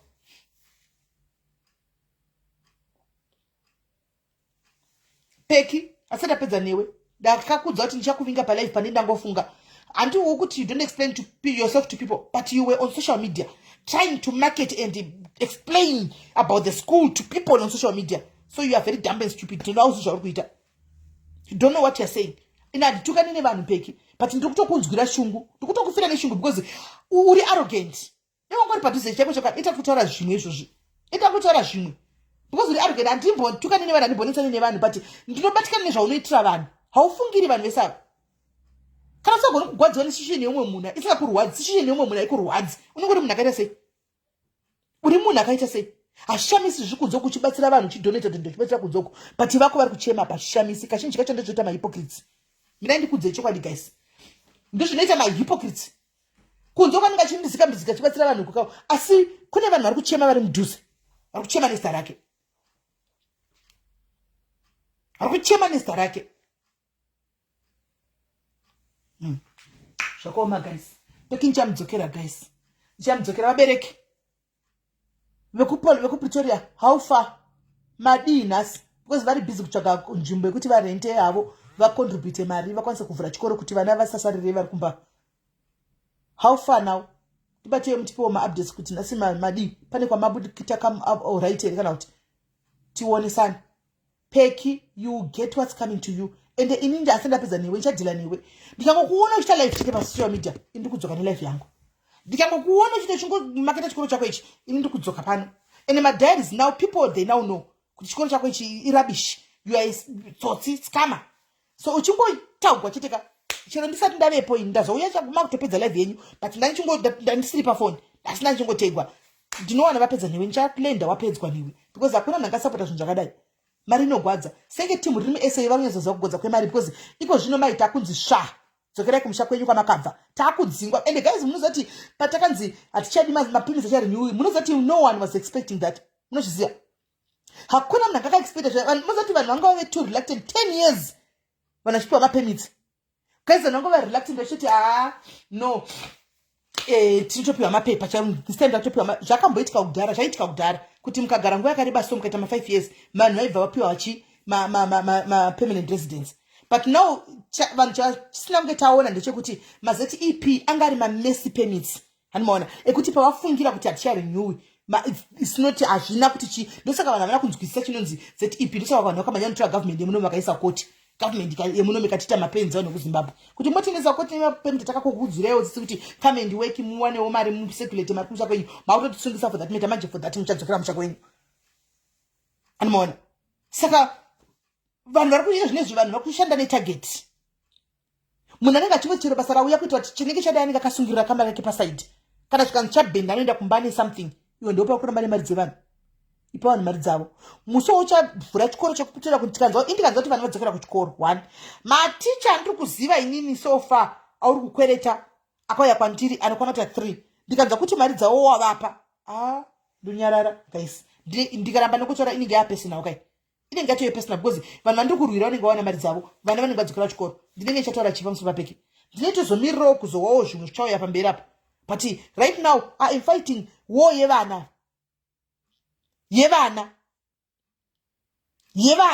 ndiye ndiri kufaita wo yevana matichers akauya kwandiri ini 3 iko zvino 3 ndo vandiri kuti give them their money. Vamwe vakanyararawo ndangataurira vanhu vakanyarara kaini guys, ndingataurira vanhu vakanyarara vanoziva zvavari kuita.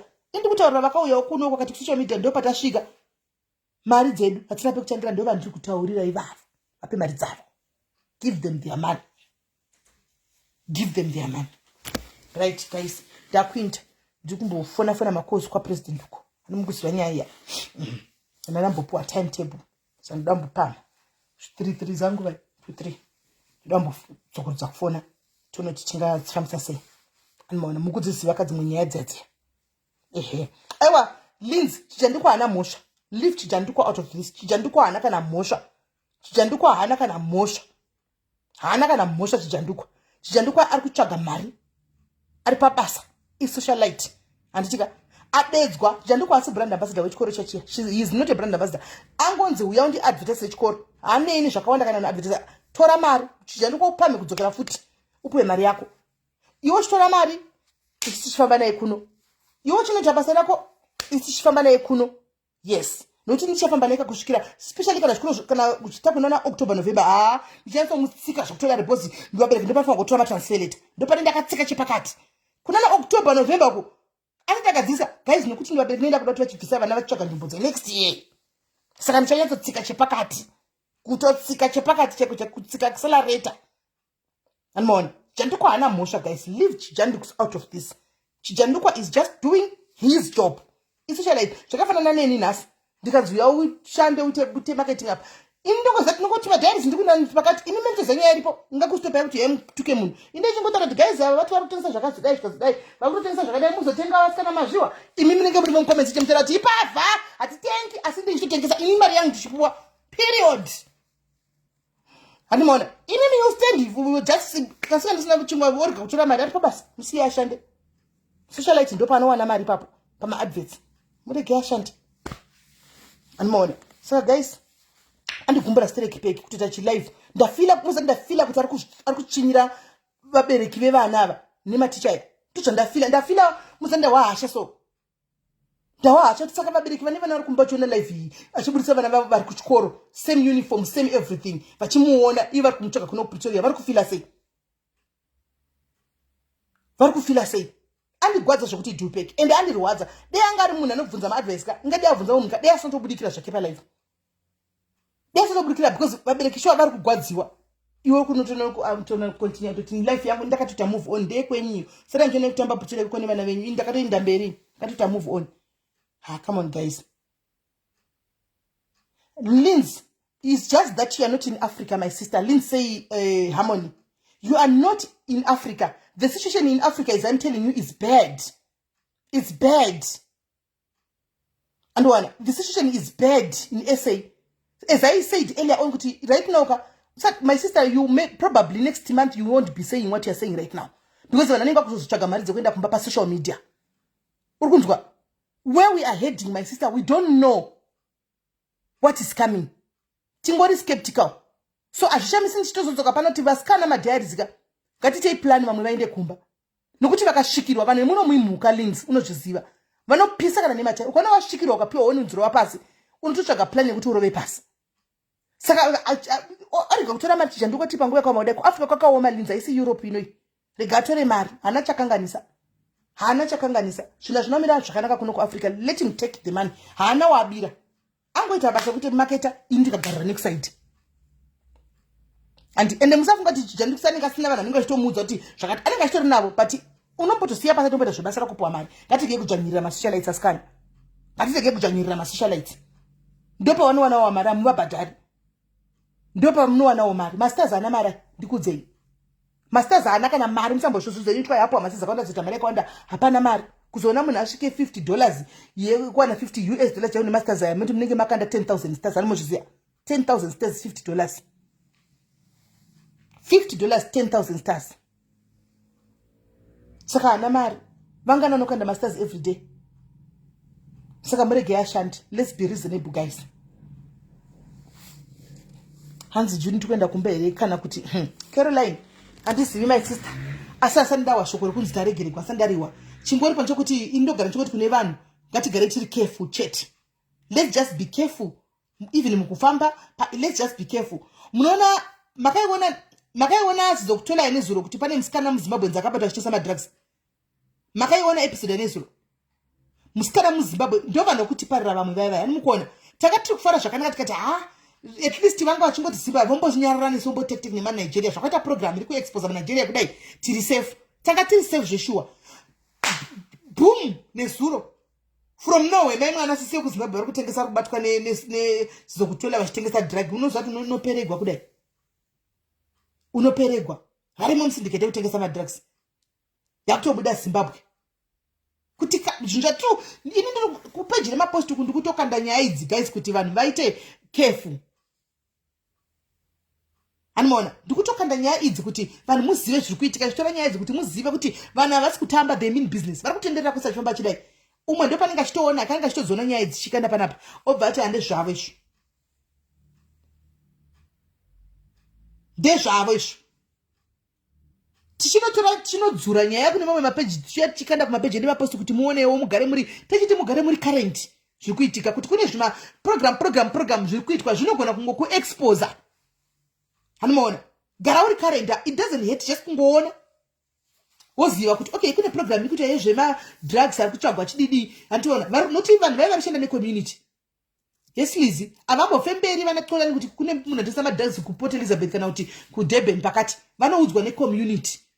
Saka tinenge chikuudzai kuti uzoti kana iwewo uchidhila uchidheta kana kuti uchigara nemunhu anoita zvemadrugs izvi anytime anogona ngorumigwana necommunity vakakusvikira vanhu vaya wanzi where do you come from? What I'm from Zimbabwe. Uri mukati momo zvanezuro zviya magi zviri sei zvanezuro zviya but tiri kutopa warning tichikanda izvi tiri kutokudza kuti ndozviri kuitika izvi. Be alert, garai muri all the vigilant because vanhu vemunoimuka guys, vanhu vemunoimuka, vanhu vemunoimuka ukatorohwa ukasiwa uri mupenyu zviri nani guys. Vanhu vemuno vanotobhilivha kuti tinouraya, kwavari kuuraya hakuna ngozi guys. Muno hamuna ngozi muSouth Africa, muno hamuna ngozi. Makamboona mapenzi emuSouth Africa akawanda ipo? Munombomaona mapenzi akawanda South Africa kose zvakaita kuZimbabwe? KuZimbabwe ngodai pa marobhots mapenzi, ngodai marlocation mapenzi, ngodai makamboona mapenzi kuno. Mukatona kune mapenzi kuno kundiye kumusha kweda kuya kuzopengera kuno. Anoona vemuno mavaiti zvengozi izvi havazvibhilivhi ende hazviko, ndosaka vachiuraya munhu kunge huku. Kwavari munhu atotyisi kuuraya. Saka chikatanga kunzi chakala panapa tinongotakura kamabhegi edu takananga kumusha kuti hatina kumberi. Be vigilant. Techingopana nawo mawarning mukufamba munhu kungoti tingoonesana. Anoona kuti garai makadai munyika ino yatiri haisi yedu. Hapana nomboda kushita ndakangwara muno kuti hamusi medu. Hamusi medu. Ende vanhu vemuno vanoita zvavanoda munyika mavo. Vane right. Ende unongoenda anongokuuraya ende akaenda hambonosungwi. Kana ndida kuti ndikudze ndinotaura chokwadi guys ka. Bvunzai vasikana vekuDurban nandinavo patakaenda kuDurban kwa IT. Takaenda kuDurban kwa IT. Tenda kuDurban kwa IT. Musoya takabva kumabhotsuko. Tikabva tihande kuBhawa. Anoona. Tobva taenda kuBhawa tikapinda kwa takanga ticha live tichikasadza tikati hande tochikasadza kuBhawa. Anoona. Todya kwave late. Tobva tanozara muBhawa riya. Anoona. Tazara muBhawa muya. Anoona. Saka padhuze nepaBhawa patanga tiri. Ndopane police station yekuDurban North, Durban South. Durban South. Saka mukuru wepa police station, mukuru wachona akationa, station commander akatoona kuti ava vanhu ava vasiye muno ava. Handimaona angari muIndia so mudhara so ndobva agara zvake nechekukonako. Ndobva adedza umwe mamwe mapurisa ake 2 vanga vapfeka hembe maplain clothes. Bvunzai vanhu ndaive nawo kuDurban vasikana kuDurban vabvunzei mucomment section. Ndobva vauya vagara. Saka takutota noise chiditi tabuda. Ndobva captain inoita izvangu zvonyanya kutaurisa izvi. Ndobva vauya pandiri baba vaya ndobva vangoti are you from here? No, it seems as if you are not from around here. Ndikati yes, we are not from around here. Shkanzi, where do you come from? Where are you from? Ndati we are from Gauteng. Hanimana shkanzi ndakuona ikuti you guys are not from around here. Shkanzi right. Baba vatachaka tuza history pa Bhawa patatira. Shkanzi Bhawa iri ranga riri one of the hottest bar. Bhawa muno mtown muno. Ende muno zikama kunonzi kwaipisa Bhawa ikoko. Shkanzi Bhawa raipisa irori. Asi crime yaitika panapa vachibuda pa Bhawa panapa. Muridzi weBhawa kasiya Bhawa iri. Iko zvinoda kuranwa neumwe mu-Indian. Handika harichaza ariko zvino zvimukatozara ndimakatozadza muno hamucha iBhawa hombe guys rakanaka mukati maro asi tiri kunzi chi hapachazari. Zvikanzi muchibuda murugara kupi? ndikati hatiri kugara pakangosiyana-siyana kumautira akangosiyana-siyana kuti chinga takadai so zvikanzi ndakuonai kuti kanzi munoziva kuti makamirigwa panzapo tikati takamirigwa nani zvikanzi haisi Joburg inoi iDurban inoi ine zvayo zvikanzi saka chii muda kubuda nguvai pakatotaura muromo kuti makamirigwa ndakabva ndati kune vanhu gaizi ati handei ndobva ndati nababa yamotiperekedza hanimaona zvikanzi handei munozati nababa yao station command wakatiperekedza netsoka nemamwe mapurisa 2 kunosvika nesu kumahotera tichisara tichiti mumwe asvika pekausara tuvoenda nesu asvika pekausara maimwana asvika pekausara maimwana mozati vakazoti tasvika zvikanzi vakudzokera zvikanzi vakazofonera motikari mapurisa izuyo kuzovatora kune vakaenda kupesira kuchekupesira mva vatiti mukaona mangwana mukabuda mukafamba mukaona mavingo nemunhu amusinganzwisisi nokuti zvinanga matove target matoonekwa kuti hamusi vemunhu animaona mukaona mavingwa nevanhu vamunenge musingazivi musatye kuuraya kana nchinyepa guys vamwari kuDurban taurai mucomment section kunyepa vakatoti musatye kuuraya zvamunenge muchima muri group kudai soka batai musoro mutore dombo mupwanye musoro nokuti isusu tisi vakuru vepolice station munodzoka back kupolice station kwatiri tinongoya tichitaura kuti munhu afa handitika ranga riri mbavha morova pasi hapana zvamunoitwa Caroline aripo hanzi vakatibatsira havana kudana mashoko aya havana kutaura zvikero zvikanzi musarove zvokusiya rovai zvokuuraya mutore dombo munyatsopwanya musoro kana mapwanya musoro ichauya kwatiri police station yesi muranda moya kupolice station kwedu ndisi vakuru vepolice ndini mukuru wepolice station iyo rapanzi Mr. Gavenda amen hanimaona zvikanzi moya kokoko hapana chinhu because we are sick and tired nembavha idzi zvikanzi we are sick and tired nevanhu vekuti everyday tinononga mabhodhi everyday vanorobhera munhu foni isingadhuri inoita 1000 rands vanourayira munhu foni zvikanzi ndikatovabvunza ndikati because ndaibvunza maquestions ka ndikasaka muri kuti vanhu zvikanzi vanhu vanofa seugumuromo zvikanzi mva vati kana muchikwira mabolt antika make sure pamunobolt papaika namba iri kubuda pabolt number plate yemotikari ndiyo number plate yemotikari yauya ikatongosiyana musakwire rambai because vanhu vapera kurobiwa vanhu vapera kuurayiwa muri kuona you see the level of crime iri muSA amukona zvikanzi musatokwire muzoti tikuda mota yatarequesta because vanhu tikutaura especially vanobva na Joburg semi kudai nekune dzimwe nzvimbo vanhu zvikanzi mukuona kuti mahotera baba vaitaura chokwadi ndivo station commander zvikanzi mukuona kuti mahotera SI yakashama sei ndikati zvakandinetsa kuti mari atakabhukisa mahotels ka haisiriyo mari atoza chibuka zvikanzi because matorisi achafariri kuya kunoku havachauyi kuno kwakachipa havachafari kuya kunoku saka madhotels akadropa maretsi nenyaya yekuti vanobata ende vachiuraya andimaona tikati akatotiudza takanga takuvhunduka ndosaka maiona takufamba tiri group paya tanga tisingasafa takatotiudza kuti guys pamunobuda usabude uri 1 buda ukabatsana nevamwe muyatora murandakadzi ndakasangana nazvo takaudzwa nastation commander kanzi rovai kuuraya musasiye taneta hakuna munhu anonedha kana kuti chii anomaona saka muSouth Africa muno tikurarama nemhuka guys tikurarama nemhuka ndosaka inini hangu ndinofarira kukupai awareness handiti because hativengani hatizivani there's no reason yekuti tivengani anomaona chero takatukana nhasi there's no reason yekuti ndikubatire chigumbu because I don't know you don't know me handikanditadzi kupinda denga because ndavakubatira chigumba ndidi anomaona so ndakambokuzai ndikati guys vanhu vari kugara kumalocation patakuenda iko zvino apa kwatakuenda kuna junuku tsvagai dzimba kana uchiziva kuti hauna plan yekuenda kumba tsvagitama utsvage imba mutauni kuri safe tsvaga kana pane vanhu vemuno vanokuprotecta woenda kana boy sky hani muri kuona kana ukatsvaga kana iri ngave mukatirana mukabatsana mukata 2 kana 3 tsvagai kana imba yenyu mutauni pekuti munobuda mukiyagedze renyu moenda next door hambona hana basa nokubvunza kuti munozobve tumasodai kuti muve safe nokuti kumalocation kundo kwachinotanga kuputikira animaona ende one akangoti noise vese vanojoina chero vasingazivi nyaya vanojoina vanhu vemuno kwanzi saka simeni patinoti taizorega kuuraya naye wesikoliwe dei tanga takavingwa munhu ouya achida kuti bata timafoni taizomusiya tinotora dombo topwanya musoro zvatakugozvena nanikiri na station command tainotora matombo topwanya musoro totota zvave zvamatauya naye chitunha ichi saka tofunga kuurawa isusu takamira isitauza unzouraya nokuti ukasamuuraya iwe ndonofa andiona ukasamuuraya iwe vanhu vaya vazizi kubaya nebanga makaona ndakakukandirai kana ndakukandira sendakanda episode yesi dzekutola pamadrugs apa.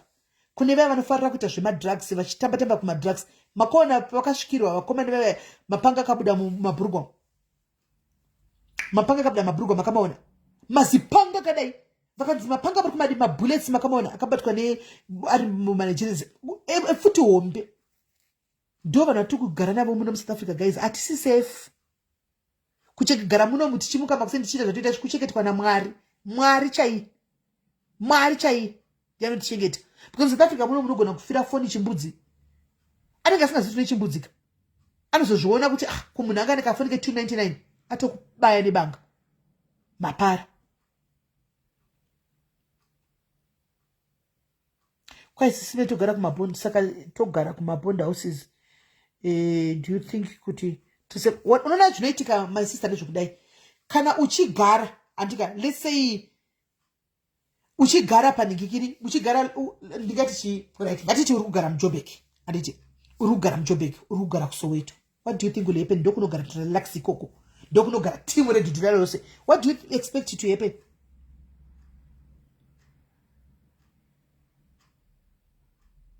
What do you think will happen? Nokuti muri kuti mogara mabond houses ka anditi ma-RDP houses already muno mune hondo yekunzi maforeigner ari kutora ma-RDP edu. Anomaona next door amunoseka nawo aya andoziva kuti muri maforeigners ndivo vanhu vanokurumira ivavo. Makambona Jesu akatengesera munhu aifamba naye hamurumigwi nevanhu vari kure, munorumigwa nevanhu vari padhuze. Madrug ese ari kubatwa, madrug lords ari kurumigwa nevanhu vari padhuze next door avo.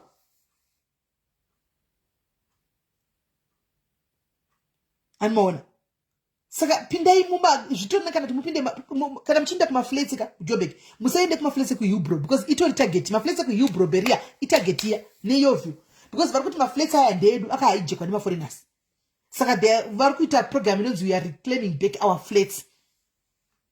Anomaona saka nawati uda unogara maflats ka inogara maflats kuna Tafontein uko. Anomaona inogara maflats amene andizivi kumwe kune maflats anenge ari kuna Midrand uko Randburg kumoko ndonogara ikoko. Anomaona ndonogara ikoko aya ari mutauni aya ane ngozi aya ari muYovu semuYovu Hillbrow guys ka mirai muchaona next month mirai because vanhu vari kuHillbrow vanozviti hatibviri hari muzati futi sedzi dzakazara muHillbrow. Hillbrow ine type dzemarudzi ese, ine makalanga, ine madhevele, ine mashona, ine manigerians, ine maLesotho, ine vanhu vese vanozviti hatinzarwo. Saka kuchaita hondo ndokune futi dzese. Hillbrow ine futi dzese guys. Muchaona next mirai muchaona. Muchaona nzvimbo dzakafanana naHillbrow kaka because iva kutotora maflats ka vanhu vachona vakauya kuno kudhara vakatotora maflats aya zvengani akatoita maflats avo. Hongu yachibudisa munhu akada kuti kwaibuda imi monyepa imi monyepa panenge pachitori nenharo chaiko chaiko. Hanzi that zimchiki yemzu zvinova kaya vakawanda ikona that zimchiki vasina basa vodini. Port Elizabeth kune mabasa akawanda here. Kungove careful chete vanhu, kungove careful chete. Kungoona pauri kugara sho ungati ndiri safe uchigara mumukuko kuSoweto kuti kwai handitori safe kunoko kunyepa kuya. Vanhu vangu vandoziva kwanda madhairi akatanga kutobuda achitama achidi avo vasiri kuenda kumba vari kutama vachitama of which that's good.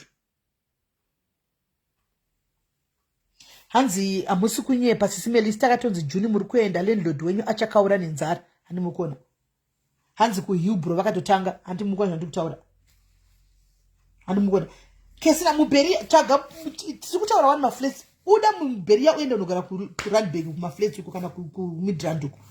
Problem sometimes wesu todawo zvinhu zvakachipa handimona saka zvakachipa zvinotikostira handimona toda zvinhu zvakachipa zvinani sometimes kuti ubhadhire mari yako but uchigara pari safe because chokwadi upenyu hwako hwakakosha kudarika mari. Aiwa ropa richatsvuka salad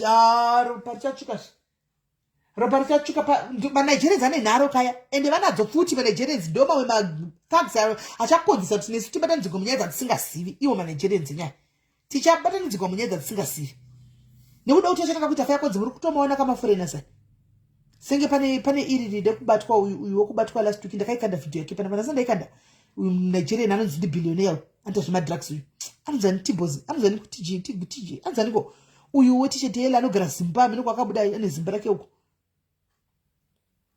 kwai Randburg teste vangu paflat pavo vakanzi all foreigners must go by 1 June. No, unotsvaga kumwe kusiri papo. Kune mamwe flats akanaka rimo muri Randburg imo asinganyanyi kugara maforeign. Unopinda ikoko wongoraramawo private life yako, ungoitawo zvinhu zvakanaka nevamwe, havamboiti basa newe.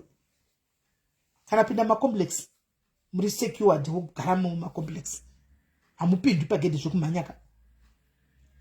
Ndosaka ndiri kuti kana muri vanhu vanoshanda papai, kana muri vanhu vanoshanda panguva inoka zvokuti chii kana titsele kana kuti imbomirai, handiti Pedro Edlin good Pedro yaka ndakatomona kuti uyu ko akaenda akasungwa nemadrugs akaenda akadzoka kauya akaipa TV channel chake akatanga kupublisha tolana achiti vakandibira vakandisiplandira madrugs vanonyepa, ndakarohwa. Handakudzenga kuti kuseri kunorohwa munhu ndakazorohwa ndikazodai vakadai. Atori target Pedro as we speak, itarget nokuti ndakaona macomments ndikaona itori target because vanhu kutotsvaga Pedro yaya ndipapiche panwane izvozvi atori target Pedro yaya muchazondudza ari target kudaro ivo wamanagerians ari kutarget Xolani target yemanagerians uziva kuti tikanganisira business itarget yemanagerians but uya Pedro itarget yemasouth Africans. Muchaona honde chaitika vanowisirana pasi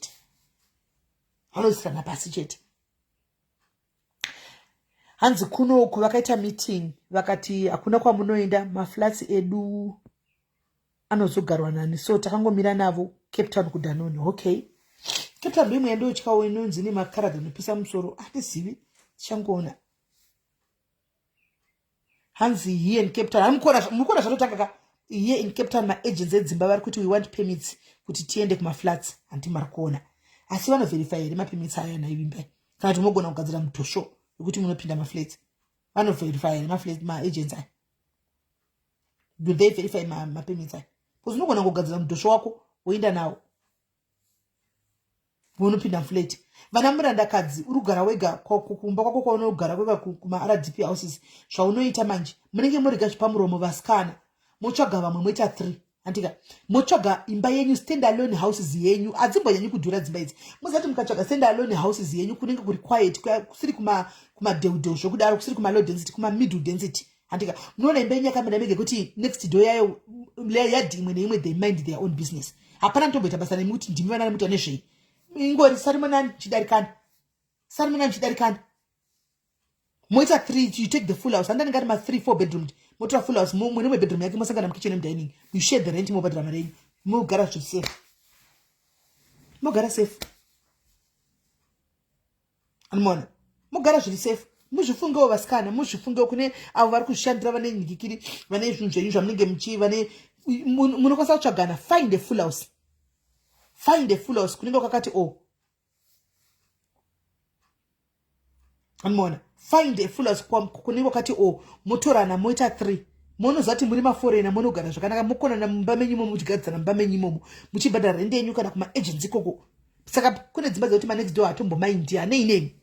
Kana mune bhaudhe varungu munogona dzimba dzakachipa varungu havatomboziti chekukatara kuti mutaura language rudzi mogona kutovati ndikutaura chivenda havachizivi chero mukataura shona yenyu munguti hai chivenda thank you G Morris vanochiziva kuti chisi chivenda ivo vanoziva vanotaura zveAfrikaans. Hanzi but zvibeta ndibhadhira exactly fadzi beta kugara kumaitland kwako kana kuri safe kokoko uri safe. Ukabuda kushora shona pa vanongo kuti wakati what language dai chivenda kana chichangani ndobva kugiyani watopedza navo havana inewe pane vanhu vemuna pana munhu wemuna asingazivi shona iko zvinhu ukangoda kwauchisi shona ngodai sishona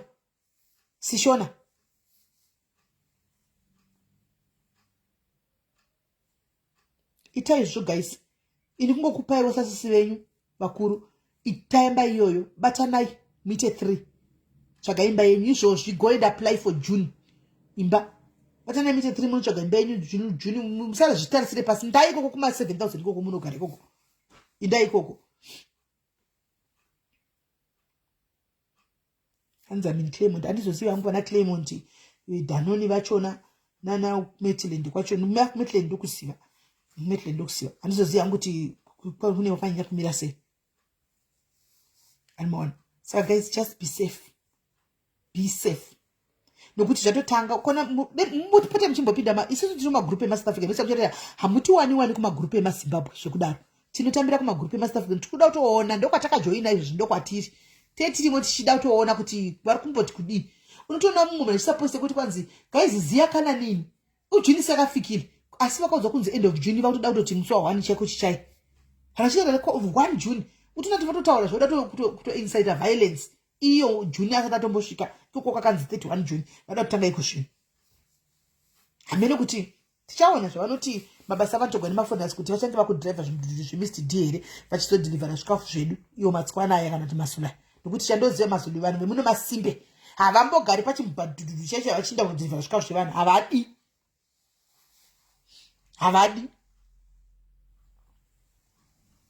Mona, vanhu vemuno havadi sezvo kumarestaurant zvokuti vanoita 9 hours vakamira zvezviya kungopopota kwauya unowana vashoma the rest havazvigoni zviya havalasti marestaurant saka amene rikaitioni sezvo vari kuchema kuti mabasa hakuna maforeni akutora rikaitioni vanhu vakawanda vamwe vakawanda vari kuenda mumba kuchesa kune magepu ka rikaitioni kuti magepu iwayo vachapinda vakadi hari mwana kuti spa iko zvinenge tori mazimbabwenzi spa achitori mazimbabwenzi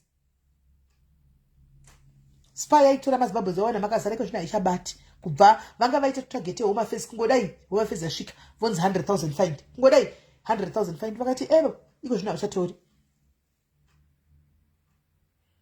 kwanzi ndange ndabiwa on Friday neuber iyi muno kutyisa chii chakaitika tari what happened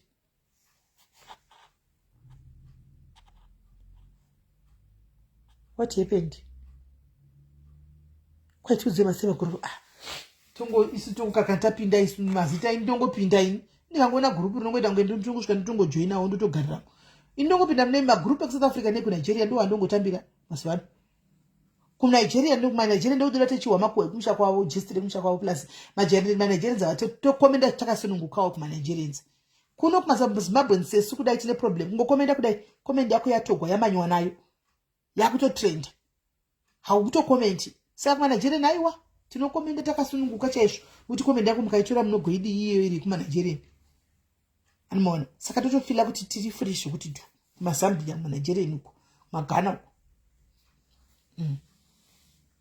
saka guys ndakuinda tambotaura asi ndakuvhura yandi aiopena ndakuzvisvumudza yemaziso kuti kwapeki uku danger zone musaenda kupurpose finder 2 let's be a vigilant and alert ngatigare tiri alert nekuti hatizivi guys kuiye zvavanotanga kuti next handi vanga vamborega paipai pakazonzi vanhu ngavaregwe vagare 6 months kusvika June handi vanga vakuvharira vanhu kumahospitals vachivharira vanhu kumahospitals kuti hamupindi muhospital hamurapwi pano muchidini zvino vakadaro vanenge vauraya vanhu vanorapiwa kupi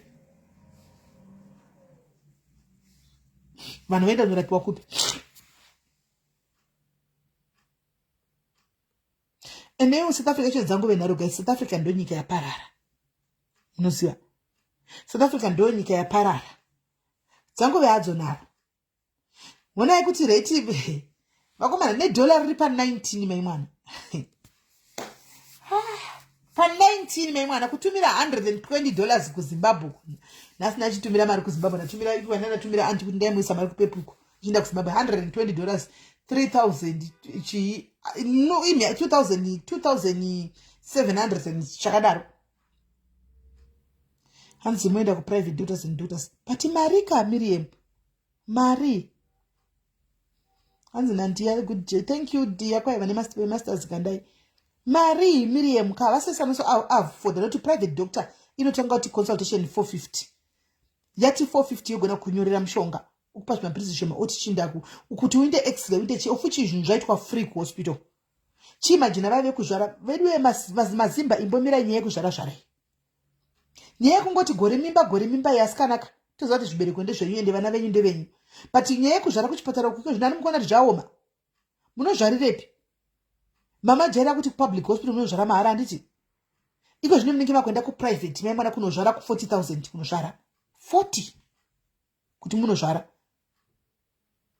40 iwo hauna chinhu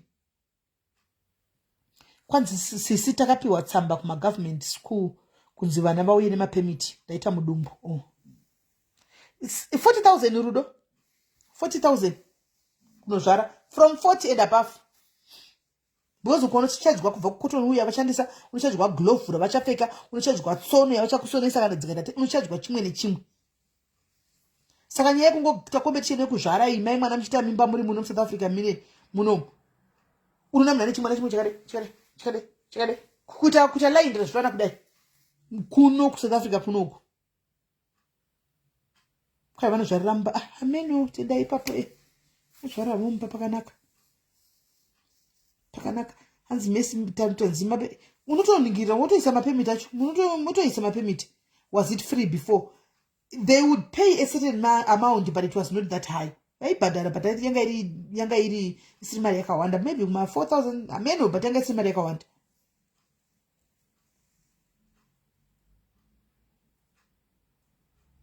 Kwanzi kuzimu ninongo akatozvara mwana akaita BP akavhasheka anzi atina mushonga zimu ndaitadza. But kumusha kwenyu kuri nani wena? Tete masize at least unoenda kuchipatara. Zvino kunoona kwakugarira pagedhe unoendepi? Hanzi vane medical aid muri sorted vane medical aid vanenge vari sorted, but I know that it's not always that medical aid rinokushandira sezvariri. Sometimes munosangana pakati, sometimes like medical aid mamwe medical aid zvinodependa. Ukaenda zviri zvegaini izvi kana zvechii vanokudza kuti tuku 50-50 tikusangana pakati. Anmaona. So it is what it is, guys. Kana usiri munyika mako uri kune dzimwe nyika ndidzo hondo dzinenge dziriko, hapana zvaungaita. Ndo hondo dzinenge dziriko ungadi, ndo hondo dzinenge dziriko, hapana zvaungaita. Kungorarama nenyasha, but I just pray and hope kuti zvichapera. Zvino vanosvika pakuneta, vachaita hondo dzavo voneta. Anmaona. Chichaita hondo dzavo vosvika pakuneta. Ndo chokwadi. Mona saka tingomimba tushadai zvinyarira isusuwo vacho mazimba akachidzika mai munyika mevanhu kwatiriko zvine zvikuitika zvingatidzika mei kana wanga uchizika mori munhu wezvinoizvi kumaarea imboitawo munhu kwai kana uchizika moti uri mbavha chimbosiya zvekuba izvi imbonotsvaga basa uone kuwo wakagara parobhoti tsvaga basa zvinoita vamwe kwete ngoda kuita chindini pese aho tisi kunyika kwedu kuno chindini toita kunyika kwedu uko ndo kwatoita chindini kwedu kwenda gwadzwa singaiti ndasinjwa kuti mweshamwari yangu yekuZimbabwe kwakatemwa chitumbu mapicha akatemwa nedemo kwai nemabhemba nemakorokosa mufunge. Saka handisi totizirepi kuZimbabwe makorokosa ari kutitema nemabhemba kunozve zvodai. Saka todi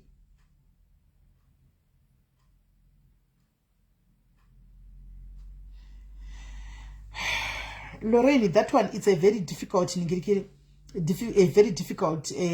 tikada kuitanga nyaya iyoyi yawanyora pa the whole day because pachabuda mafe kuti unoshaya kuti iri ngandipine comment yako. Hanzi, why is it people normalize kuti endesa mwana kumusha? Kids are being abused, kutambudzwa mai varipo. I believe kuti tambura munhu nemwana wako please. Tikada kuti tiitange topic iyoyi kai hapana kumira mushe rigandigodzoka nayo. Lore ndoda tunyazo zvinzwira no tikataura toita kunge tiri kudefenda nakudi. I'll come back with the topic yekuti mwana wenda kumusha mosaka tumodini nekuti kumbawo zveshuwa vana uri kuabhisa zvechokwadi muno macho tikugara nyika isingaiti. Lorraine, nyika isingaiti yekuti vanhu vemuna zvandaichitaura kuti unomboteera life kubva kwekutanga vanopisa kana havana basa kuti chii kana kuti kudii hava kuuraya munhu hamuna ngosi. Zvino kana vakusvikira kudaika nemwana unopinda pisi, but zvine muonero wakaviri nokuti kumba kwacho nofuti kwava nemapedophiles akuita basa rekuabhisa vana nekurepa vana. Nehama yako chainenge chitrasta nemwana inogona kushungurudza mwana wako zvokuti unoshiya kuti woitei wodii. Saka it's a life yandichadzoka nayo guys. Ndaimbokata tridza chainimbofona kuZimbabwe anditi ndokubata time guys. We'll talk about it. It's a very good one. Lorraine, remind me, we'll discuss this one. Timboonesana kuti poitwa sei because ndinotoona mai vangu vachitochemawo makuseni futi nenyaya yemwana. But anyway, amen, ngaiti kuona timbonzwawo pfungwa dzavamoti vanoti chi. Unaona. Saka guys, moswera zvakanaka ndomupai chauya late. Tobatana time. Bye.